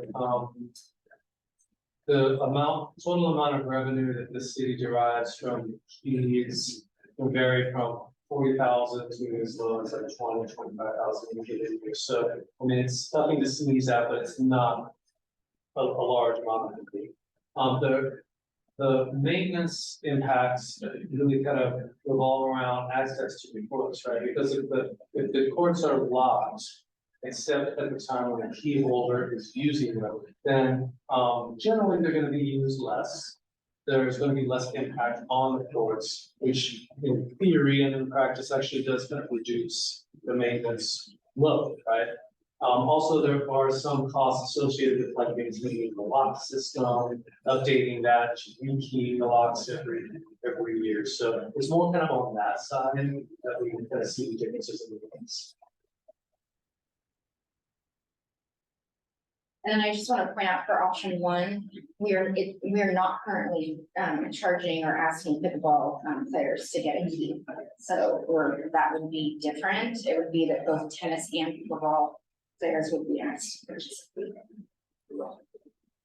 And we can add the key system, one of the reasons why the pilot program didn't include keys for pickleball is there's one fenced-in area controlled by a key, and with 4 pickleball courts within that fenced area and upwards of 30 players, It's not really practicable to kind of have each of them turn the key to get in. The doors just want to open, so there's some like logistical, practical application problems with trying to apply the key system to the way our current courts are configured. That would appear to me that either you charge people or you charge no one, because I met many people with tennis players at a disadvantage, and they have, they keep charging. Short of having some different physical configuration of the courts that would facilitate it, the current logistical doesn't. Do we know what other cities do? Like Palo Alto, do they charge both? Do they charge no one? Have other cities tackle this? Palo Alto, Mitchell Park is open to everyone, if you know that. We did do a survey in the past, but I don't have that information. Okay. Yeah, right now. So they do not charge for pickleball, but they charge for tennis, or they open? They're all open, all of the courts are open.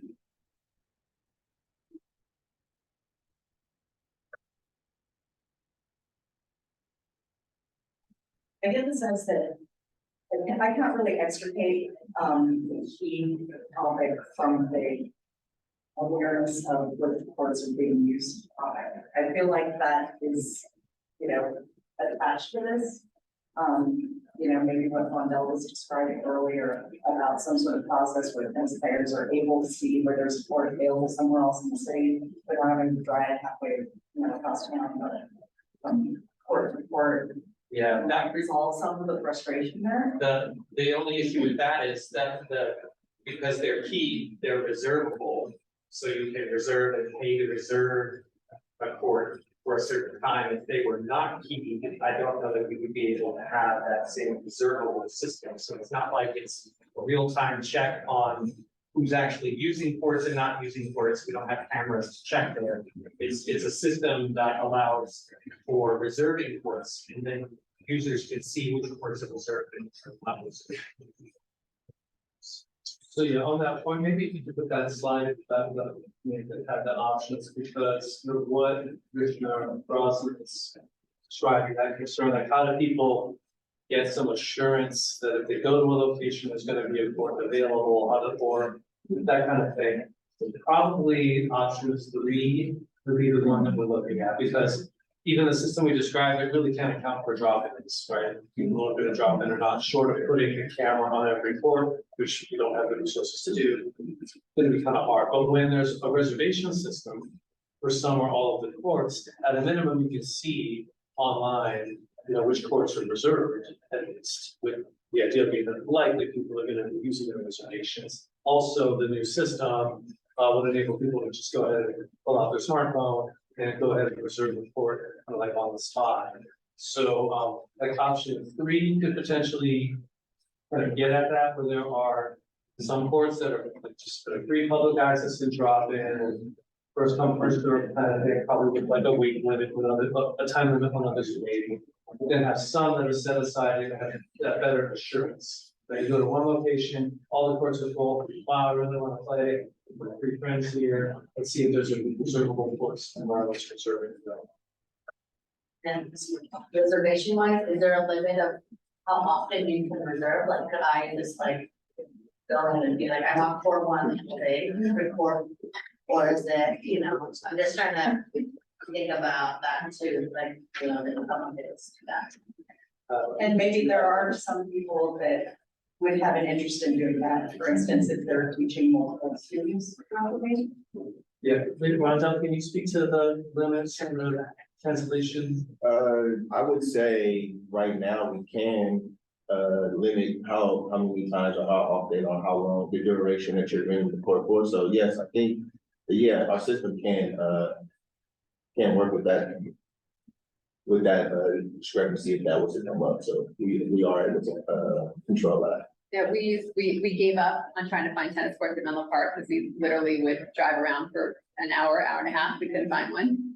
It was really frustrating, and so we ended up doing Hobo Palmer. And it's a really easy, elegant system, and it's like you can reserve it for 2 hours, and you can't reserve it again that day. I mean, it's totally solvable. I think Hobo Palmer works fantastic. There's always spots, always tennis courts available. And they limit the number of, like, I think they're like 8 courts, and then courts 1 and 2 are for, instructors only. And those are like always reserved for instructors, and then everybody else is reservable and they were great. And they would also, I don't know if they actually did this, but they would say if you reserved a court but didn't show up, then you would get penalized, and you only had a certain number of times to do that, and then you would lose your rights. They are going, Atherton is gonna be piloting pickleball too, coming up next year, and the reservation system is gonna be used for their pilot. Yeah, I think you have to be fair, especially if we're hearing that 50% of the people that are pickleballers are from out of the city. It just seems like you have to have some equity. Either you require pickleballers to reserve and pay something, and maybe there's a different system. Maybe there's a way that they can register. And it's kind of more of an honor system, but like there's a way that they can register and they pay something that's the equivalent of a key. But it seems very unfair to sort of say, hey, we've got tennis players that are paying and using keys, and then we've got pickleballers that don't. Like the whole, like having access to both kind of courts and every park, or not just having one park, just for there's access to every type of court in all the parks, no matter which district. Yeah.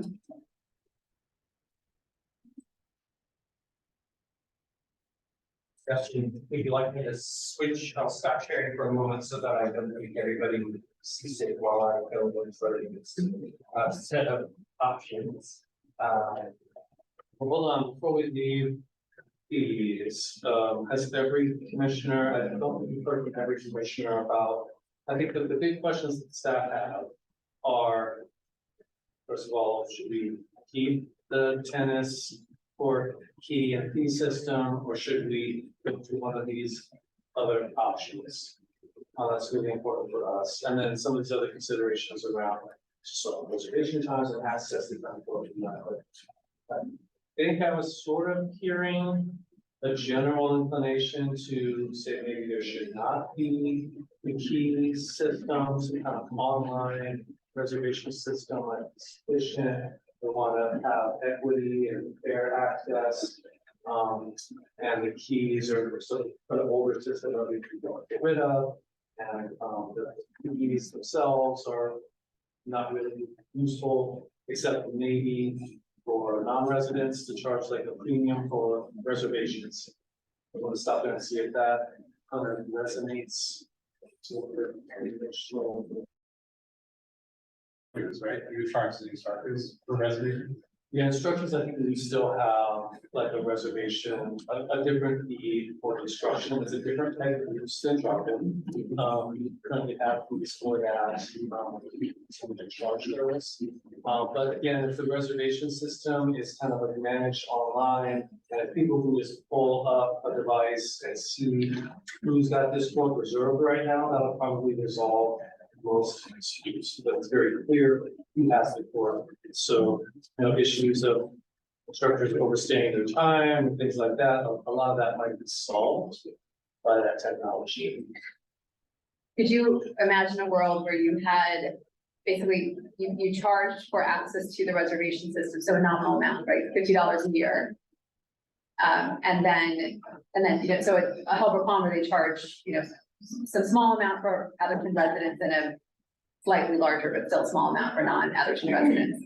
But can you imagine a world where you might do that, but then also have a couple of courts that are totally available and free? And that way, I think that preserves the equity.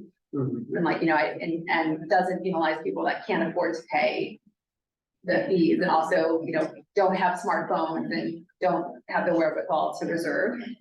That might be a way to sort of hopefully have your cake and eat it too, in terms of monetizing and creating opportunities for everybody to use the courts. So you use the reservation system as the revenue generator, and not keys. Correct, and I think what I'm hearing is that maybe some courts are simply not reservable, they're just first come, first served, you don't have to use a smartphone or anything like that. And I think it's just consistent with some of the other comments that should be distributed around the different locations. So there's a mix of pickleball, tennis, and also observable courts and drawing courts. As many locations. Yeah. Yeah, I wouldn't want to move away from a revenue generating model because, you know, I think there's value in it and we should getting value from it. I think we should maintain that, or try to maintain that, and also maintain the equity for everybody.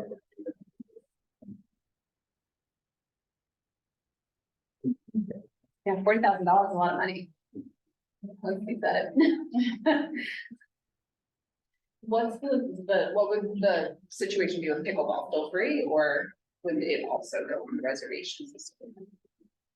Yeah, that's a good question. I think what we're hearing is it would continue to be free to like drop-in play. I think we'd have to like really think through the pickleball's a little bit different of an animal than tennis as far as how people engage in the game, how they sort of book time on the course. I think there's just a technology solution there, but how to kind of couple that with the drop in, but not quite there yet with an answer right away. Because it does seem like if the problem is you have so many non-residents playing, that potentially non-residents should pay for access. Does that make sense? Absolutely. Yeah, the reservation. Yeah, or access to the pickleball courts in Menlo Park. But even residents, I mean, if residents are paying for tennis access, then it's just an equity thing of. Right, well, in theory, it's like there is tennis, but they could not be, right? If that is the model where there's some that you could reserve and some that are free access, right? If you could miraculously figure out how to be Kelly free and Neil Line not free, that might help the problem. Well, I think, the distinction that we're talking about really is moving away from keys and looking more like reservations. Yeah. Right, so I think the same model could easily apply to pickleball, which is that, sure, there's drop-in access to the courts, it pretty much is just open. And yes, residents and non-residents alike, it's first come, first served, but there are also reservations available. And non-residents would pay a premium compared to residents for those reservations. And what folks get for that is a little more assurance, or they would get assurance that a quote would be available to them. In our case, because we haven't really built out what like pickleball courts will look like in Menlo Park just yet. We might need to go through a few phases to kind of get there for pickleball. I think tennis, we've already got our 5 locations around town, and the various courts might be a little easier to juggle both types of access within the same location. In the short term, I think as Commissioner mentioned, we might have to do the drop in and reservable in 2 different locations for a while. But this is all great feedback. I think we've got enough staff to work with this for next month. Sorry. Temporarily, like, how you're reserving court 1 for tennis, court 5 is pickleball, there's like 4, right? If I'm hearing this correctly. And then they're reserving court 5A, 5B, 5C. Or you have a same fee that I'm talking about for not the free, the fee one. Having, if it's $50 for court 1 tennis, court 5, figure out what that might look like for. If a group was to get it, maybe it's a bigger amount, but they're allowing more residents. That's a more specific, but figuring that, that can be equitable. So that way it's not just like 50 also, because you're letting more, you're having more residents or people are provide this service within this one court, but then they're only able to pay 50 here. So I think there's 2 different types of, like, it can be different fees. No, that's Someone just saying, no, we're talking, it's like, it feels like apples and oranges, you can't apply the same logic to every little part, people versus. It does seem though that where the discussion is right now, that it actually could be applied to both. I think we'll just come up with an excellent comment, which is, well, if there are 4 pickleball courts within that one area, just make sure that they're labeled clearly in the system, you can see the D, and then folks can see that here are the drop-in ones, here are the reservable ones. Again, it's kind of self-policing, as long as people have access to view the schedule in real time, which we do have a system how to do that. So it sounds very doable, I think, on steps of the staff's perspective. That's another question, just as I'm thinking about access. You know, there was an interesting comment about, you know, could we look at other surfaces in other areas besides tennis courts, like gyms, like indoor gyms? And I just, again, I don't know it enough to say, is that actually feasible? Like, is that a thing that is possible to do versus only looking at converting tennis courts? You're smirking, maybe not. Well, it's not a smirk, it's a bit of a rueful smile, let's characterize it that way. Because the caller was suggesting that we look at school gymnasiums. The gym here at Burgess is very well used for basketball and volleyball, indoor sports, league sports with lots and lots of participants. There's hundreds of participants in the basketball and volleyball leagues, both for middle schools or adults. For adults here. So that we have to look at that and see where we could carve out time to get pickleball indoors there. Whether those times that we could carve out for pickleball would be attractive to pickleball players. Yeah. Now, as far as working with schools, that's a separate issue. We have had in the past some joint use agreements with local school districts for playing fields, so the precedent is there. It's just we haven't approached them about indoor goals. Thank you. So maybe, I guess, Yeah. but we haven't really gone too far down that road yet. So are we ready to move on back to transportation?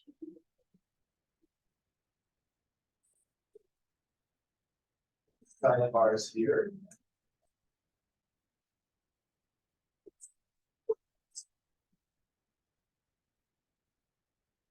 All right, so this is option 1, and they are not, I don't think, meant to be exclusive options, like you have to pick one or the other.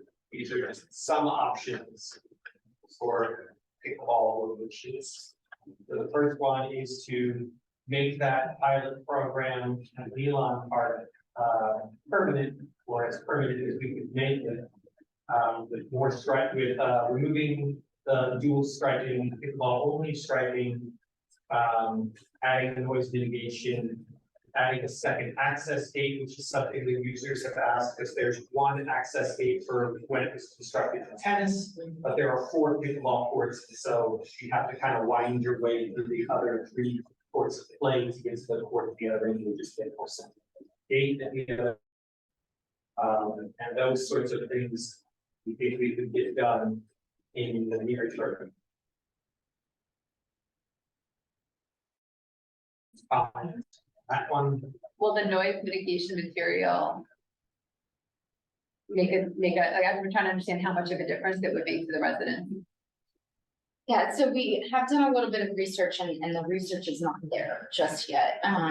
USA Pickleball is working on some equipment, just released on the 25th of this month, 2 days ago, that will start, require or ask players to use paddles and balls that are noise reducing. As far as the netting goes, we've got quotes, general quotes, for 3 different types of material, and one of them claims that it's 32 decibels or less, but there's no scientific research that actually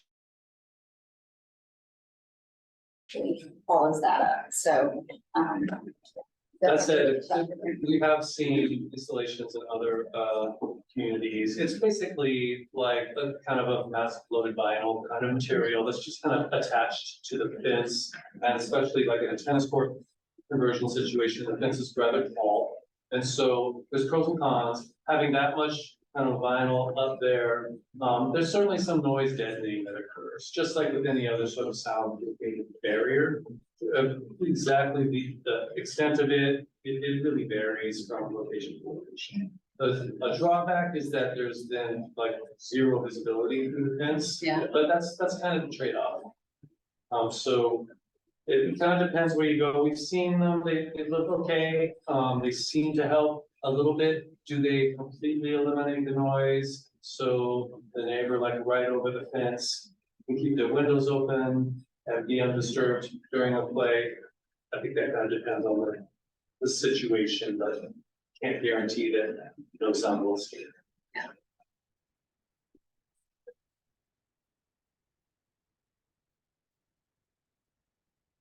The other thing on this, sorry, the other thing on this is that also it's not summarized here, but the idea with this one would be there's no curfew or time limit necessarily. It's not a shared use court.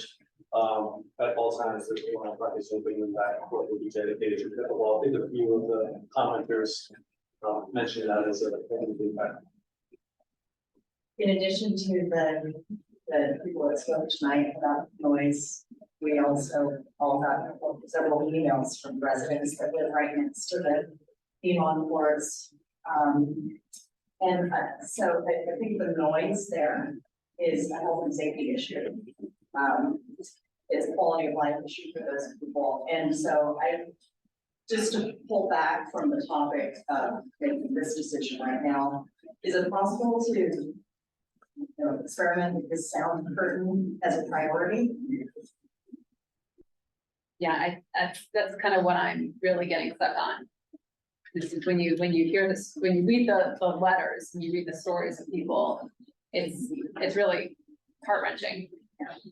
And to add to that, adding to the noise, that we can't open the windows in summer when it's hot, and a lot of our apartments like that.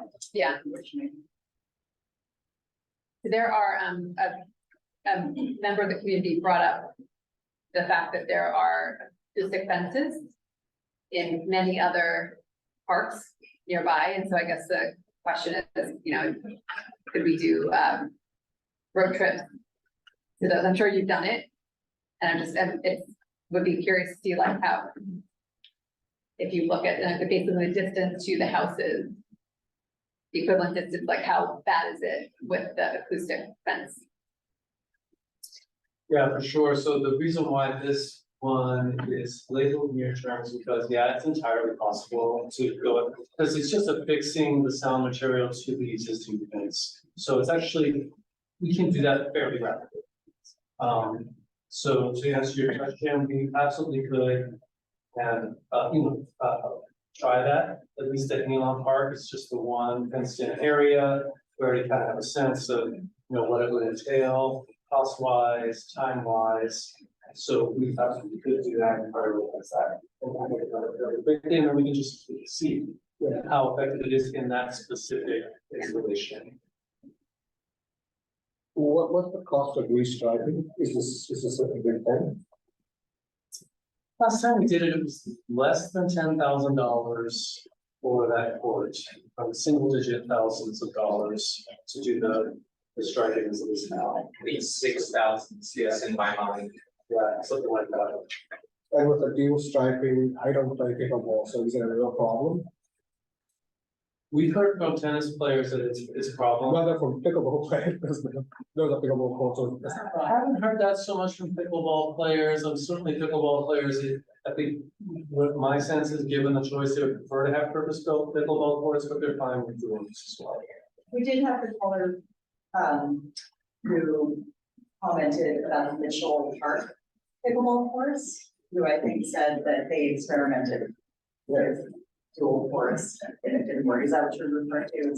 Yeah. Sure. Yeah, so sorry, I was sort of focused on the physical striping. I think the nature of those comments were that it doesn't work because folks won't yield the court and things like that. That sounds like the noise mitigation is something that that we definitely like to see done every day. Striping, I'm with you. No, agreeing on that. Well, I think if we were going to, move forward with this option, we would remove the tennis striker because that's something that, for that court. I think just to make it clear, I think regardless of which option we select, I think that sound mitigation should be a priority. Yes, and just to be clear, like what's being discussed here are items to potentially incorporate into the Parks and Recreation Facilities master plan. It's actually feasible to incorporate every single one of these options into the master plan. What's shown here is, here's kind of some of the time it might take and how staff sees the priority of it at this point. I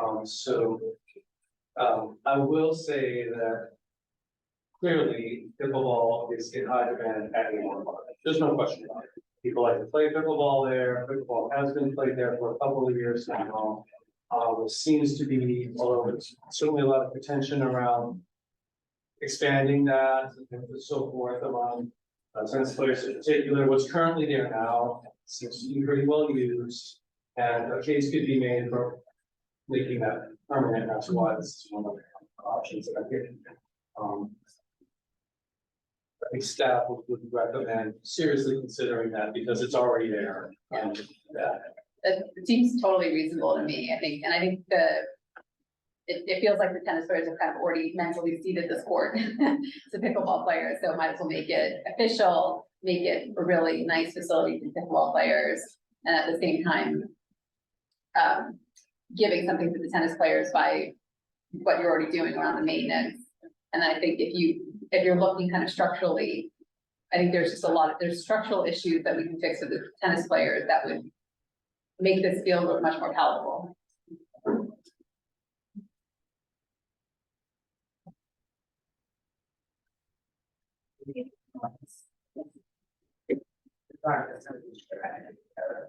Yeah, it's like in order, the noise mitigation material probably happen fairly quickly. The second access gate might take a little longer, a little more work involved in that. The striping, probably somewhat between two, as far as facing those different changes. There are some other things, that's not summarized here, but like a trash can, sort of better like benches, things like that for folks to wait. Some of those things move fairly quickly, but I think the gate and the striping. Am I correct? The commission's having a discussion. Am I correct in saying that the issue around the timing is just human resources as opposed to monetary resources? It's both. So Public Works, is responsible for maintaining and renovating and building all the city's facilities. And this is just one little tiny element of the overall streets, water utility, and all of these buildings. And so there is a kind of a capacity limitation on how many new projects they can take on and when can they fit them in to their planning. This one's fairly light touch, so that's why we want to be realistic and say, I think 3 to 12 months we could get this done. Some of it is sooner rather than later, like noise. Great, but it is sort of dependent on those two things: staff capacity and funding.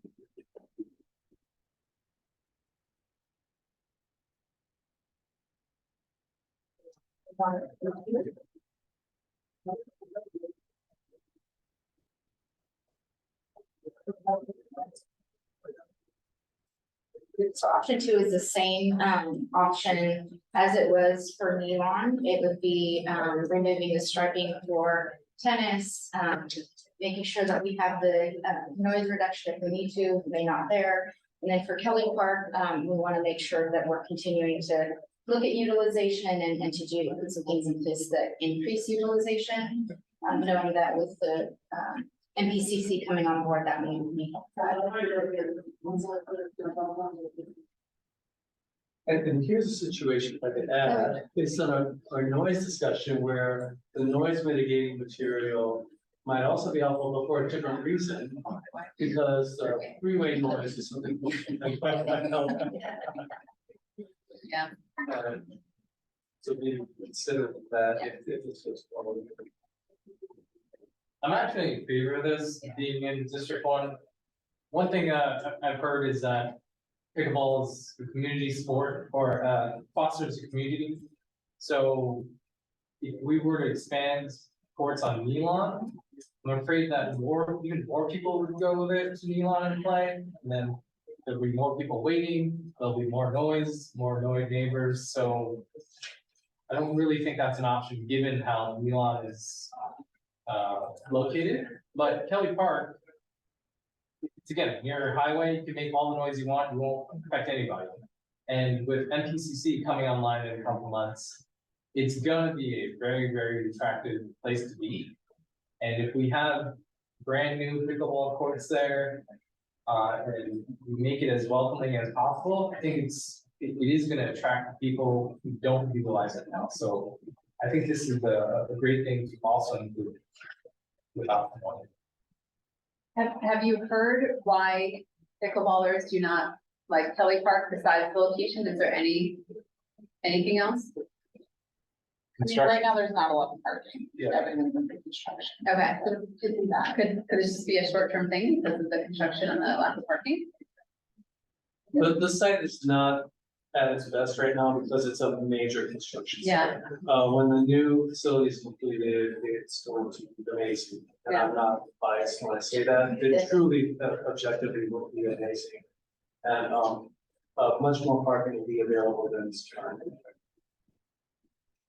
I think definitely go ahead with this one because there's no noise concern. I think the big thing here would be trying to get more people there. And I kind of think the reservation system would be helpful because people could say, I'm going to Kelly Park, and more people could say, I'm also going to Kelly Park. And they could have a contingent of 16 people going to Kelly Park, then you don't have to wait for courts.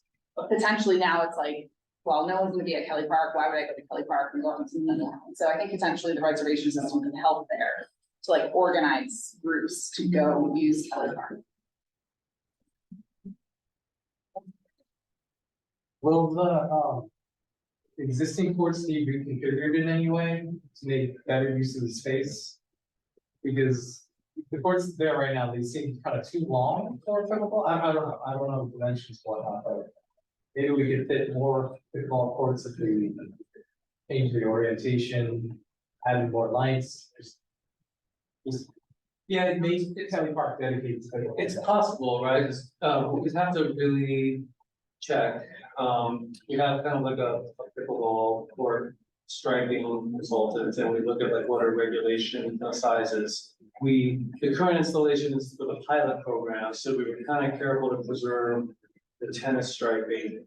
Not sure if we could fit like more courts, but there might be a different configuration of the pickleball courts if we are just completely redoing the striping for that sport. Maybe through having the nets configured for that. Good question. I think we just need to look at it, and maybe that's something we can bring back when this comes back.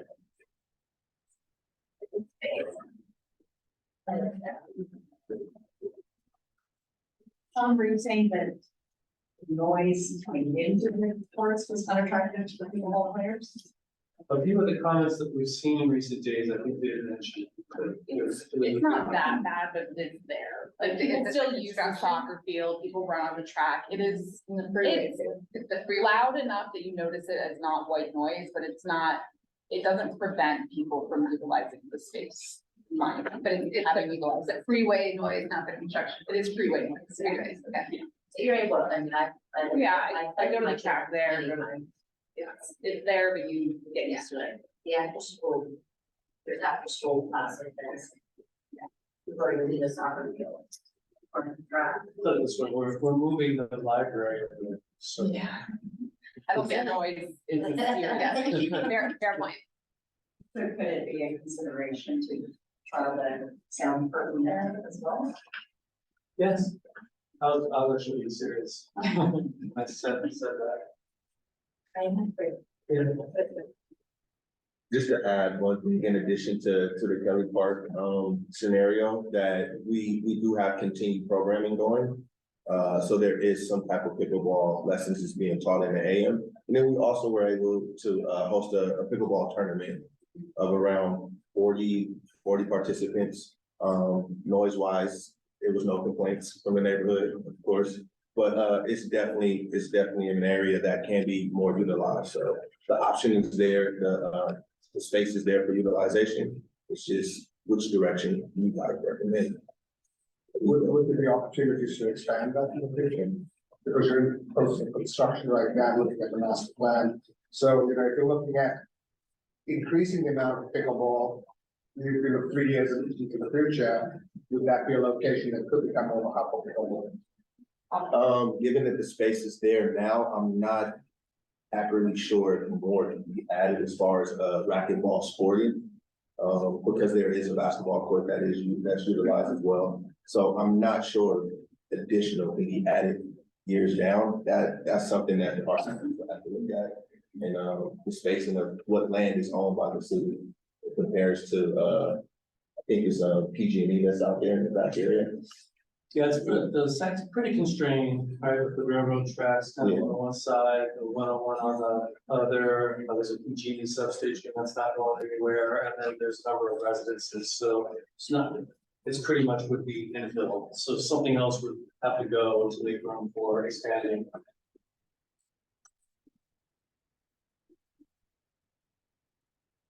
We move on to the next option. Can I just make one comment about that option? The only thing about this option that concerns me a little bit is that I haven't heard a single pickleball player say that they like Miller Park, but I do wish and you want. Yeah.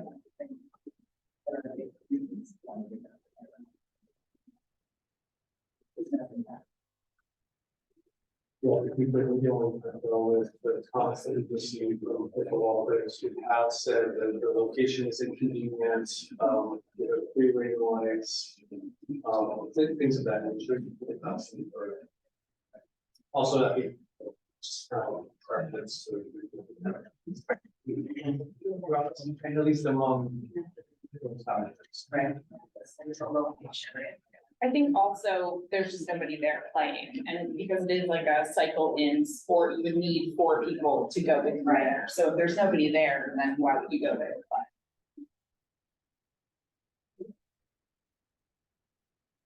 So our third preliminary consideration is converting outdoor basketball space to purchased ball.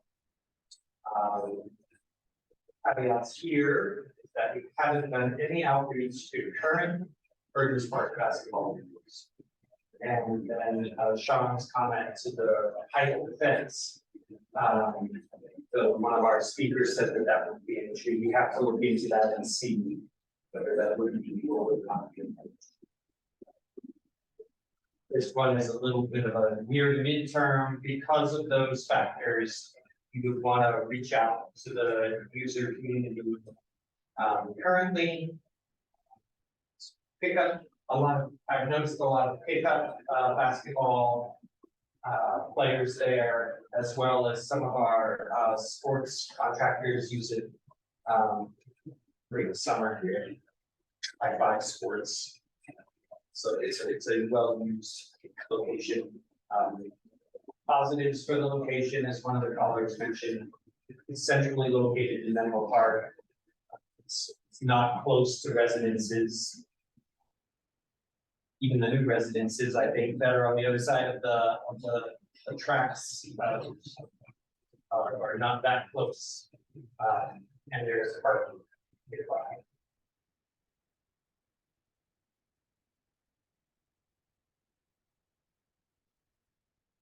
And taking for personally, or the use it currently right now. I definitely am still under the wanting to have every park have access to as many different options. So take that away and then go back to parks. Like I mistake, there's stuff. Not outdoors activities. Yeah, I don't think this makes sense either. It's catalyzation. It's permanent catalyzation, right? So you wouldn't be able to have both basketball and pickleball. Is that the plan? You could do a pilot project there where you dual strike for basketball and pickleball. How long would it take to do the outreach for the basketball? Well, we do have a number of, other kind of outreach efforts that I think would be a higher priority, over the community. So likely we would not really be able to get this outreach completed until closer to the time of the facility set to open with the second next year. Maybe to give it the attention that it needs. Also, just to sort of back up, part of this whole process we're talking about is to recommend update to the Park and Recreation Facilities Master Plan, which then the city council would approve at a future meeting. And then at that point, we would begin to implement the things that are added here. So I think that would really put this work into 2024 at the earliest.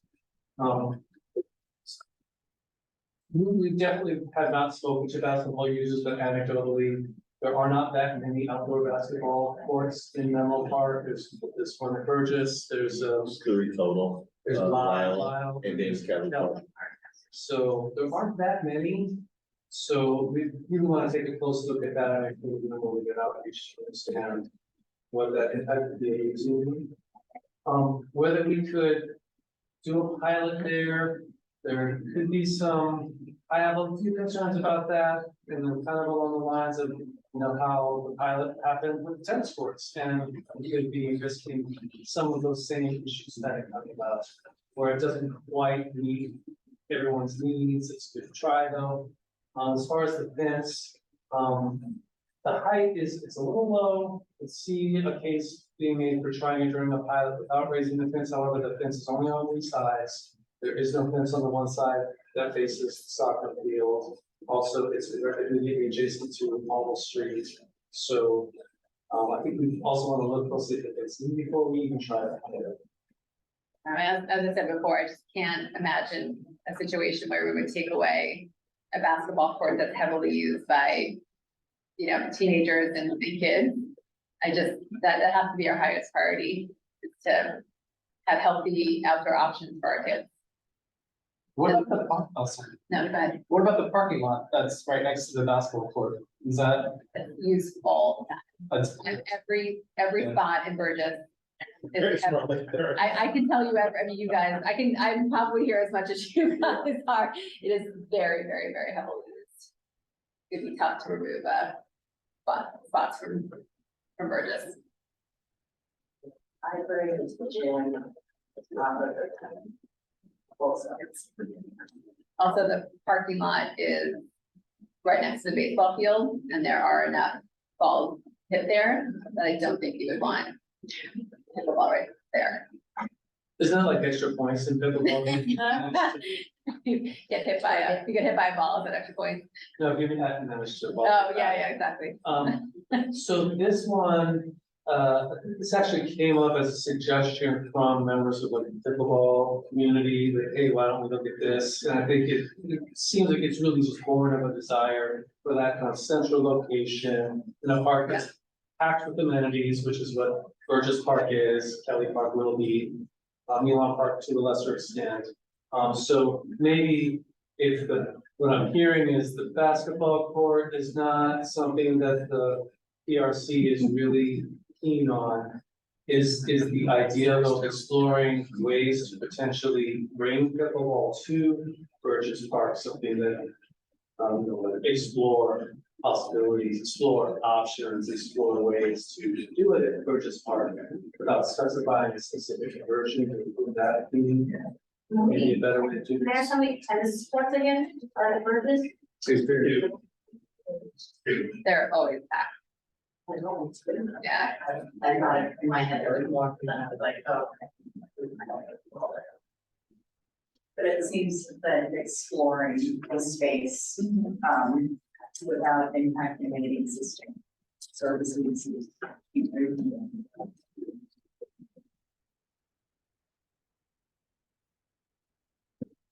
Any other comments, questions about this one? Four. The purpose-built pickleball courts in Willow Oaks Park.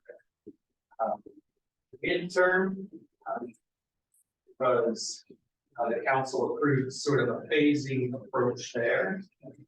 And this option would add courts without reducing or taking away from the existing tennis or basketball.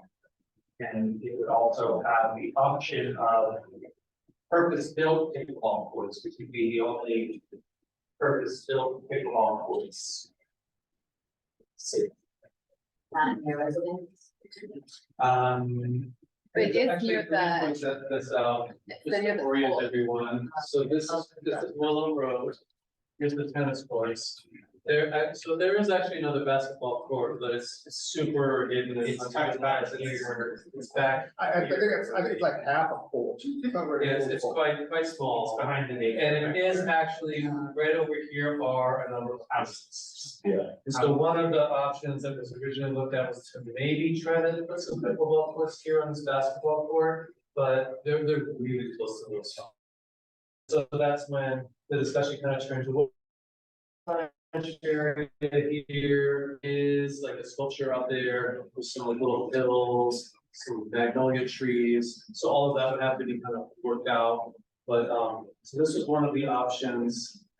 I think the only really viable option for putting pickleball courts at Willow Oaks. The city council opted to kind of wait for this process to complete before they tackle that piece of Willow Oaks. But one thing we're kind of looking for from the Parks and Rec Commission is, should this be carried forward as part of the Parks and Rec Facilities Master Plan, so that the city council has the benefit of input from the PRC when they make this decision, which will probably be first half of next year. Can I ask a question? When we decided that the pilot program would be a Elon and Kelly, why didn't Willow end up being one of those selected? Was there a reason for this? I know it was under discussion, but I don't know why we decided to opt. Yeah, so Kelly was selected for the first pilot because it was the least used for tennis. So it's like, okay, the impacts will be least here, we can go ahead and do a pilot. Then it was like popular demand with pickleball enthusiasts saying we want to play at Milan specifically. And since Milan has 5 courts, I mean, I was when I asked that is because they built tennis schools there. it was like a request specifically for Milan. Yeah, that's fine, that's my recollection as well. I was kind of wondering if the noise is a concern at Milan, would taking that tennis court next to the purpose-built pickleball courts, then you would have 6 in one place, which was something we were hearing from pickleball, was that we want a place where everybody can come with a lot of courts, and then give the pickleball court back to tennis at, Milan Park. Then you wouldn't be, obviously, you'd be losing one at Willow, be gaining one back at Milan. The noise issue would be less of a concern because it's just Willow Road right there.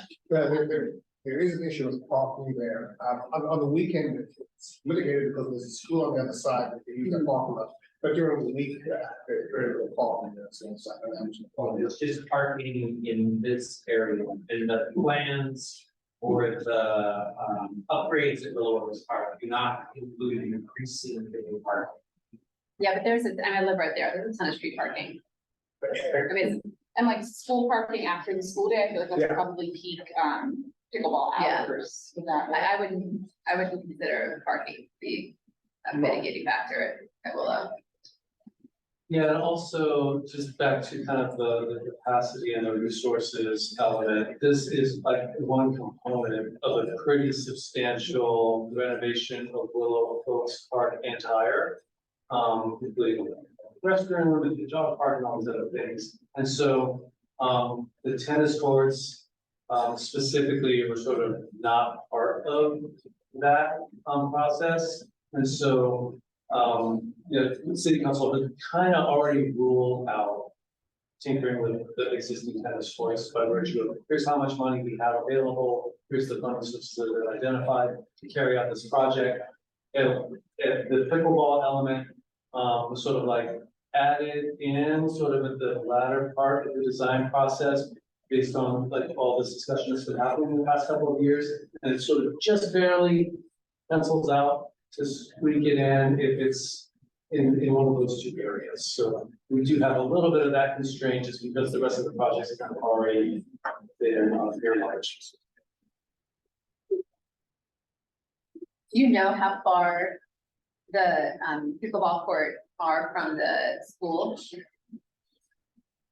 So there's a nursery school building kids, and I think one of the commenters is from there, and yeah, the mouse pointer is not public.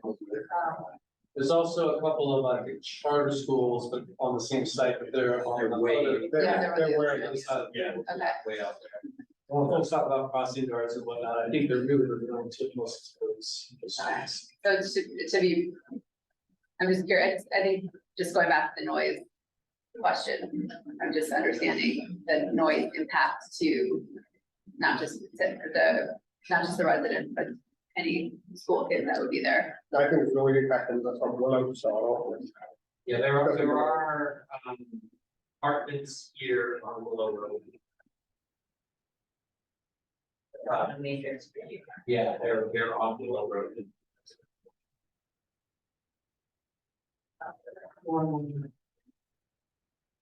Going back to the considerations.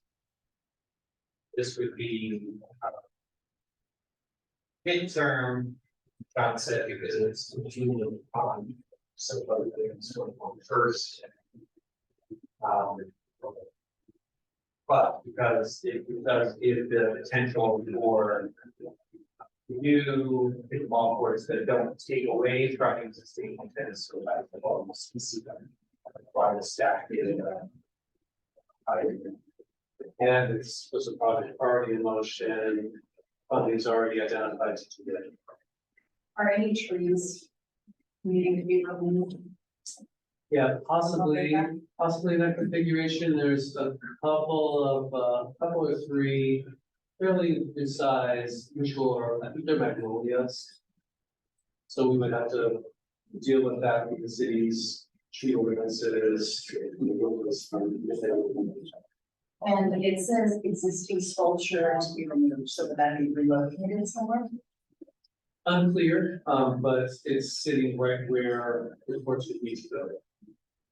Whether a sculpture like that could be located, I think. It's pretty substantial sort of concrete and river rock sculpture called convertibles. Probably some yeah. That feels like the best option. It just seems kind of like a no-brainer to add more pickleball courts, just given the demand.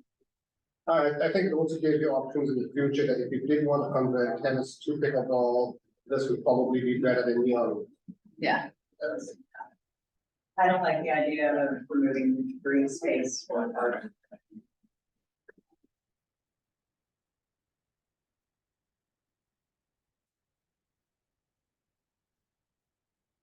Are you saying not with this option?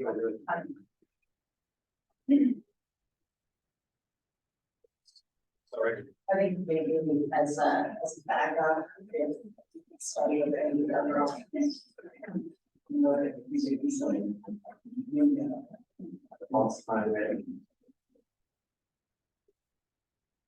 Leaving care of the state having one existing one. Removing a question? No, not having that be a pickleball court. Sorry. Oh, would you, instead of that, I understand why you wouldn't want to add the things away the green. In favor of. Using the existing one, the existing. Existing tennis courts to be converted to a pickleball court. So that would be moving a tennis court. Yes, Okay. yes, I think pickleball versus the striping, yeah. I think that would be more of a consideration, even if we install sort of other things. But I think we would need to consider how that impacts the business management.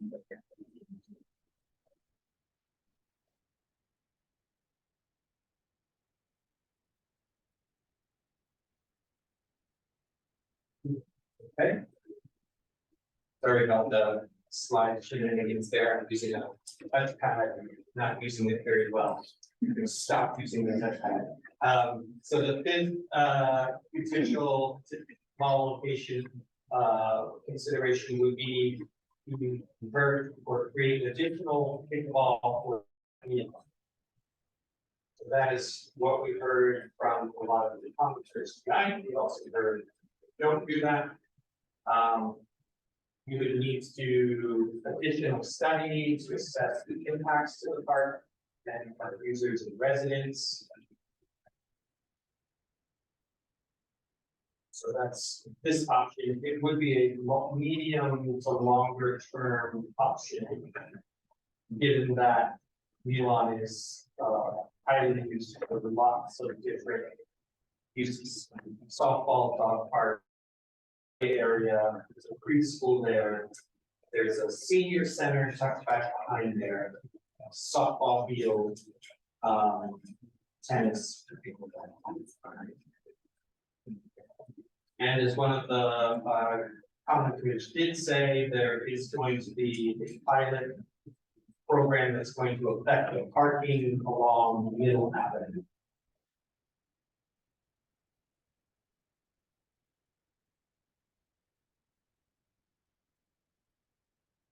I would be less supportive of this.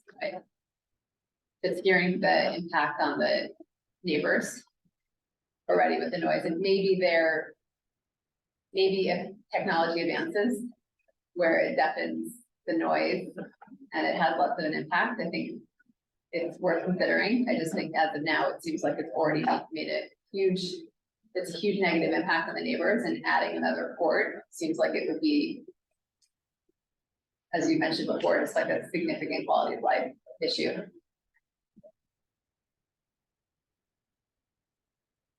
I agree with you, and that, and all the other options, hoping we can attract more pickleballers to utilize. And then all the different timing, all the other courts that are coming out too, and then it might help balance. Not just, there could be multiple central areas throughout the city. Not at the expense of residents that are there.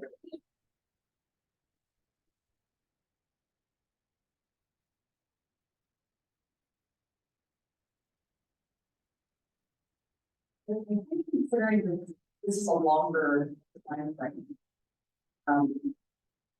If some of the other options being considered proved to be mitigated, the noise mitigation is actually really effective. That there is some study and there is some space identified for additional pickleball courts, anyone. Then that could be something in parallel. Further down the line. So maybe as a longer term consideration.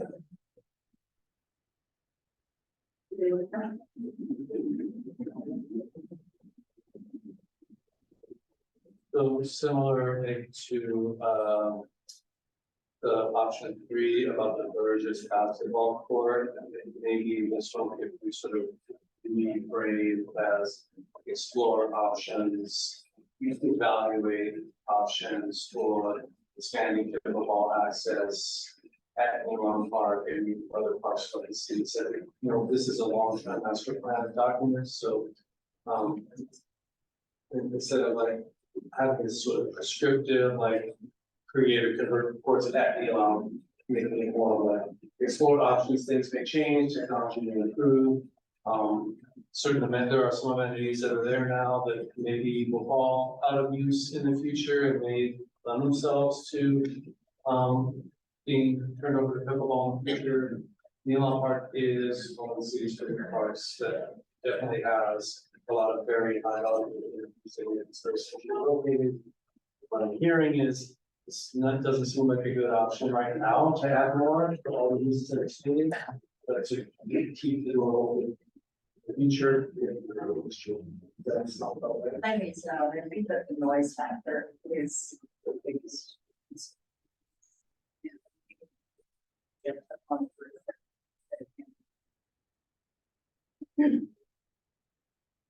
curious, I know Flood Park is a county park, but given their big renovation, are they adding pickleball courts? They're adding dual purpose courts, so it's not identified as tennis or pickleball. So that's gonna bring on four courts. That will bring on more capacity in the park.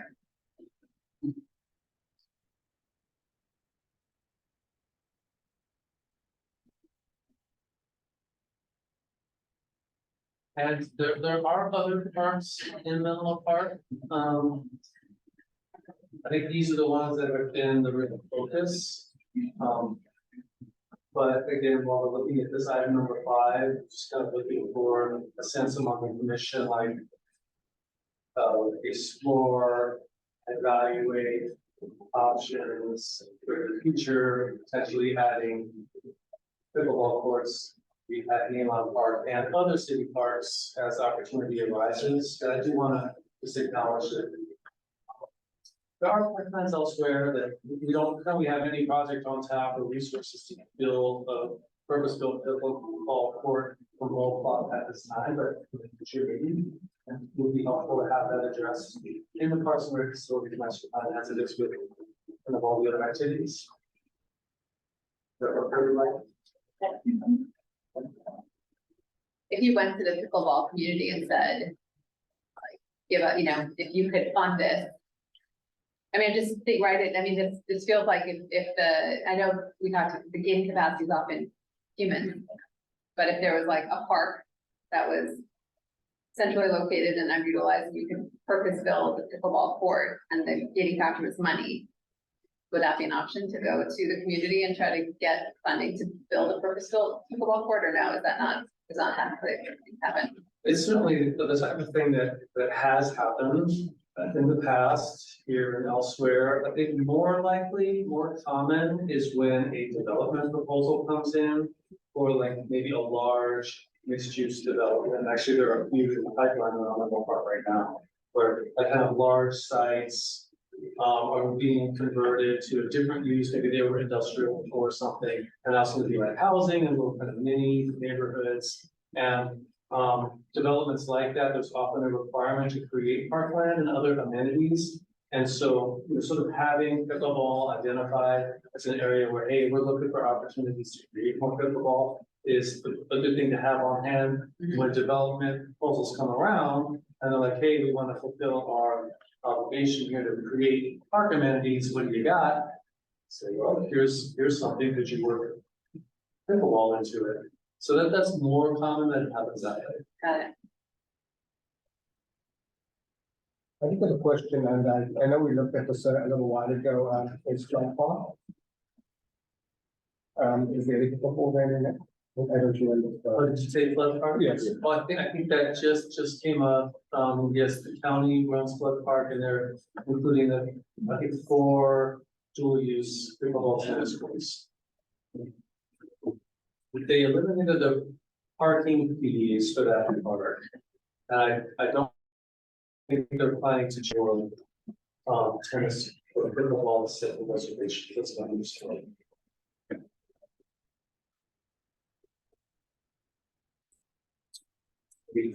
Is it another time? Let's grow a little late. So if there are any other comments on this, we have a couple more items that we can speak through. Just one thing though, just real quick. So next month's meeting, and we'll talk about this in a minute, it's really focused on the FGCC rating.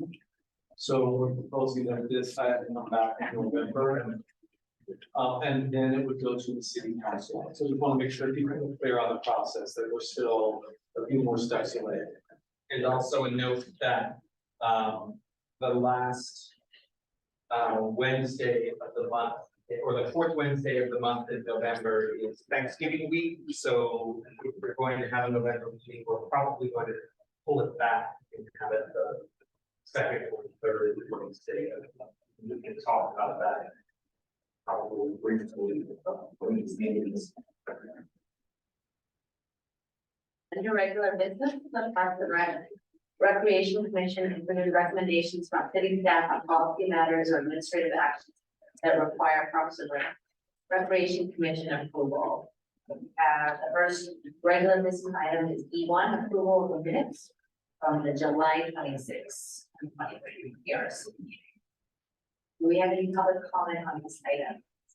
At this time, if you'd like to make public comment on this item, which is the approval of the minutes from the July 26th, 2023 PRC meeting, please notify staff by using the raise hand feature at the bottom of your Zoom screen. If you're dialing in, you can use *9 to engage the raise hand function.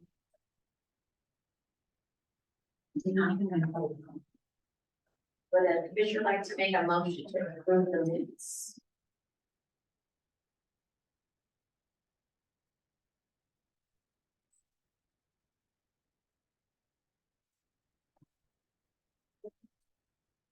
Do I have a second for the state application?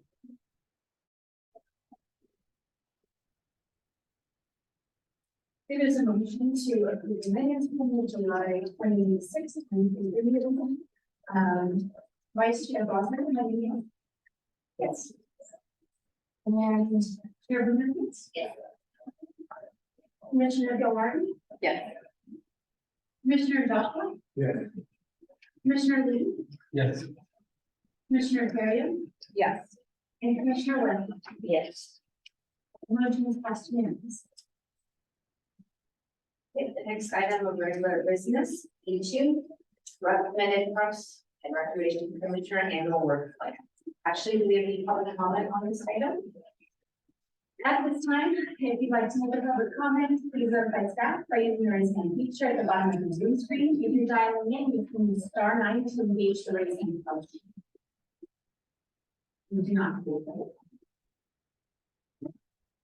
Do a quick introduction here. Work plan is an annual event for all advisory bodies. Subcommittee Chair Yagid, Vice Chair Brosnan, and Commissioner Terrio had a crack at looking at the PRC's old work plan goals. This red line version isn't the easiest to read because the old work plan goals are X through. I can pull up the new, just a clean version, the new goals on it. If you'd like to look at that, then you can kind of see it here. 7 goals, fostering public engagement, focusing on resident input, supporting and advising development of the launch of the Menlo Park campus, focusing on the programming, service integration, and policies. Which includes reviewing the programs and services, focusing on the provision of programs to residents, ensuring that the programs and services offered at the MPC, that's right, 2 C's, satisfy the needs of the neighborhood it serves. Facilitating those goals laid out in the Parks and Rec Facilities Master Plan, advising on maintenance and upgrade of recreational facilities throughout the city, including the modifications and upgrades at Willow Oaks and the modification and upgrades to the Burgess Park play structures. There are 2 projects that are currently in review. Receiving periodic staff reports about major service areas and programs. Reviewing and advising on any updates to the department's strategic plan, and looking at those strategic plan updates in light of the opening of the NPCC, and then annually reviewing the department's budget proposal, before it's presented to city council. Looking at those impacts to rec facilities services. That's what we came up with. Questions, comments, comments, or anything else? So that is something we are making a motion to approve today. Well, the commission doesn't approve the work plan, they recommend it. And the city council would approve the work. Right now, we have it tentatively scheduled for the city council to approve, assuming the yes, recommends it on October 10th. But of course, we take more time if needed, but we've already tentatively decided that. The only thing I'd add is that if you want to explicitly call out the naming of the MPCC, because that's such a big part of what we're currently talking about. Well, I kind of think that it falls somewhat underneath goal 2, which is support and advise the development and launch of the Menlo Park Community Campus project. It doesn't specifically mention the naming, but I think it barely state that it falls under that umbrella. Yeah, I would normally say that, but just when, because it's kind of caveated by focusing on recreational, it just, it is very pedantic, but if you look at the, like, what it's focusing on, it's the programming, integration, policies. So that kind of what we're advising on.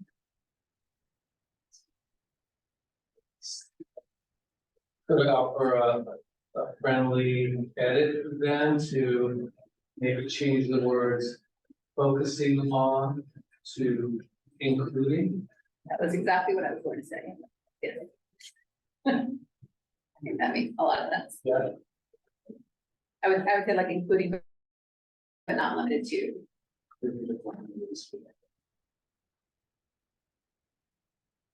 Let's think about that.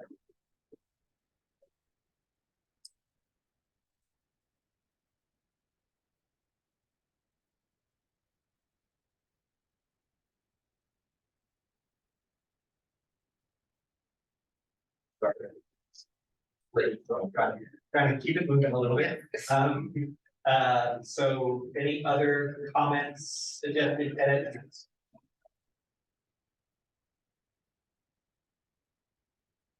Just know that we're gonna kind of try to mirror similar amount and focus direction some of the other commissioning.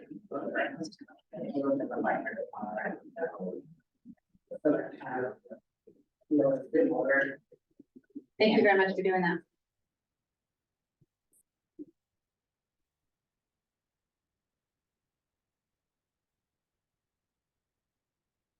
And someone would be to still motion that we present, this would be what we present to the council. Full plan. I'll make your motion. There. Second. The work and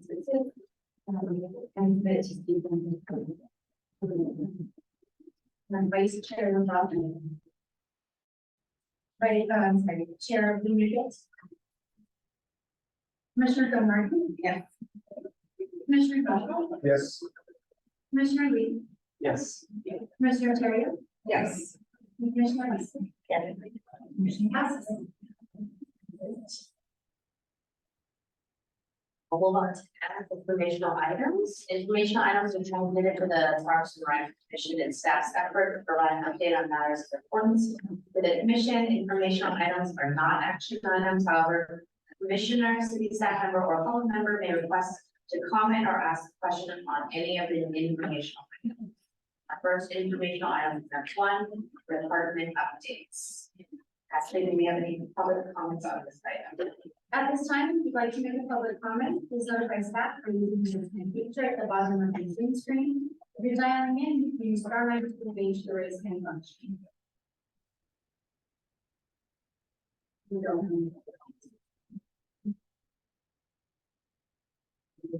Move on to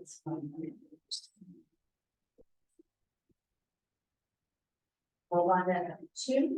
Our last informational item is F2, the Parks and Rec Commission tentative agenda calendar. We'll be actually going to be in public comment on this item. At this time, if you'd like to make public comments, please notify staff by using the raise hand feature at the bottom of your Zoom screen. If you're dialing in, you can use *9 to engage the raise hand function. Our calendar, any questions or comments? Or like that. I did wanna, before we get into the comments, just a reminder, I think Nick had mentioned it earlier.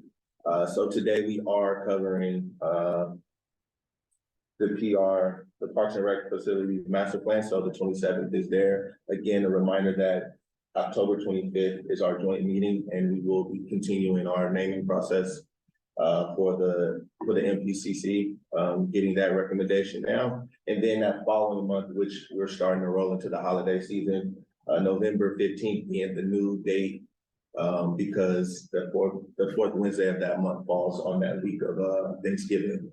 So just a reminder that we'll be bringing these the Parks and Recs Facility Master Plan back to kind of finalize our recommendation and go up. So just a reminder of that, and then as well, there's also a proposed date change for December 13th because of the winter break session around that time. And the projects are the proposed agenda titles there is the MPCC project updates, suggestion box of that nature, and then hopefully getting back into our normal routine in January of the new year. Going back to our fourth Wednesday, which will be January 24th, and then following up on February, the last day of February, or is it leap year that year? Is it leap year next year? Oh, well, the second to last day in February. And then again, March, April, and just continuing where we are. So just want to make sure that we all understand the holiday season and that we will have some new dates up. So it's not confused. So maybe in March, April, or May, we might. hold our Yes. Commission meeting in June, so. It's not that far away.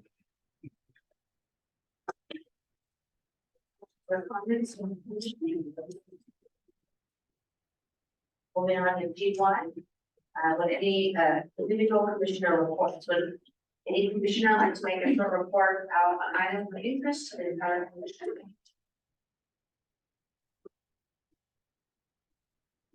Meeting will be adjourned tonight at 9:41 p.m. Thank you all. Thank you. Thank you. Yeah.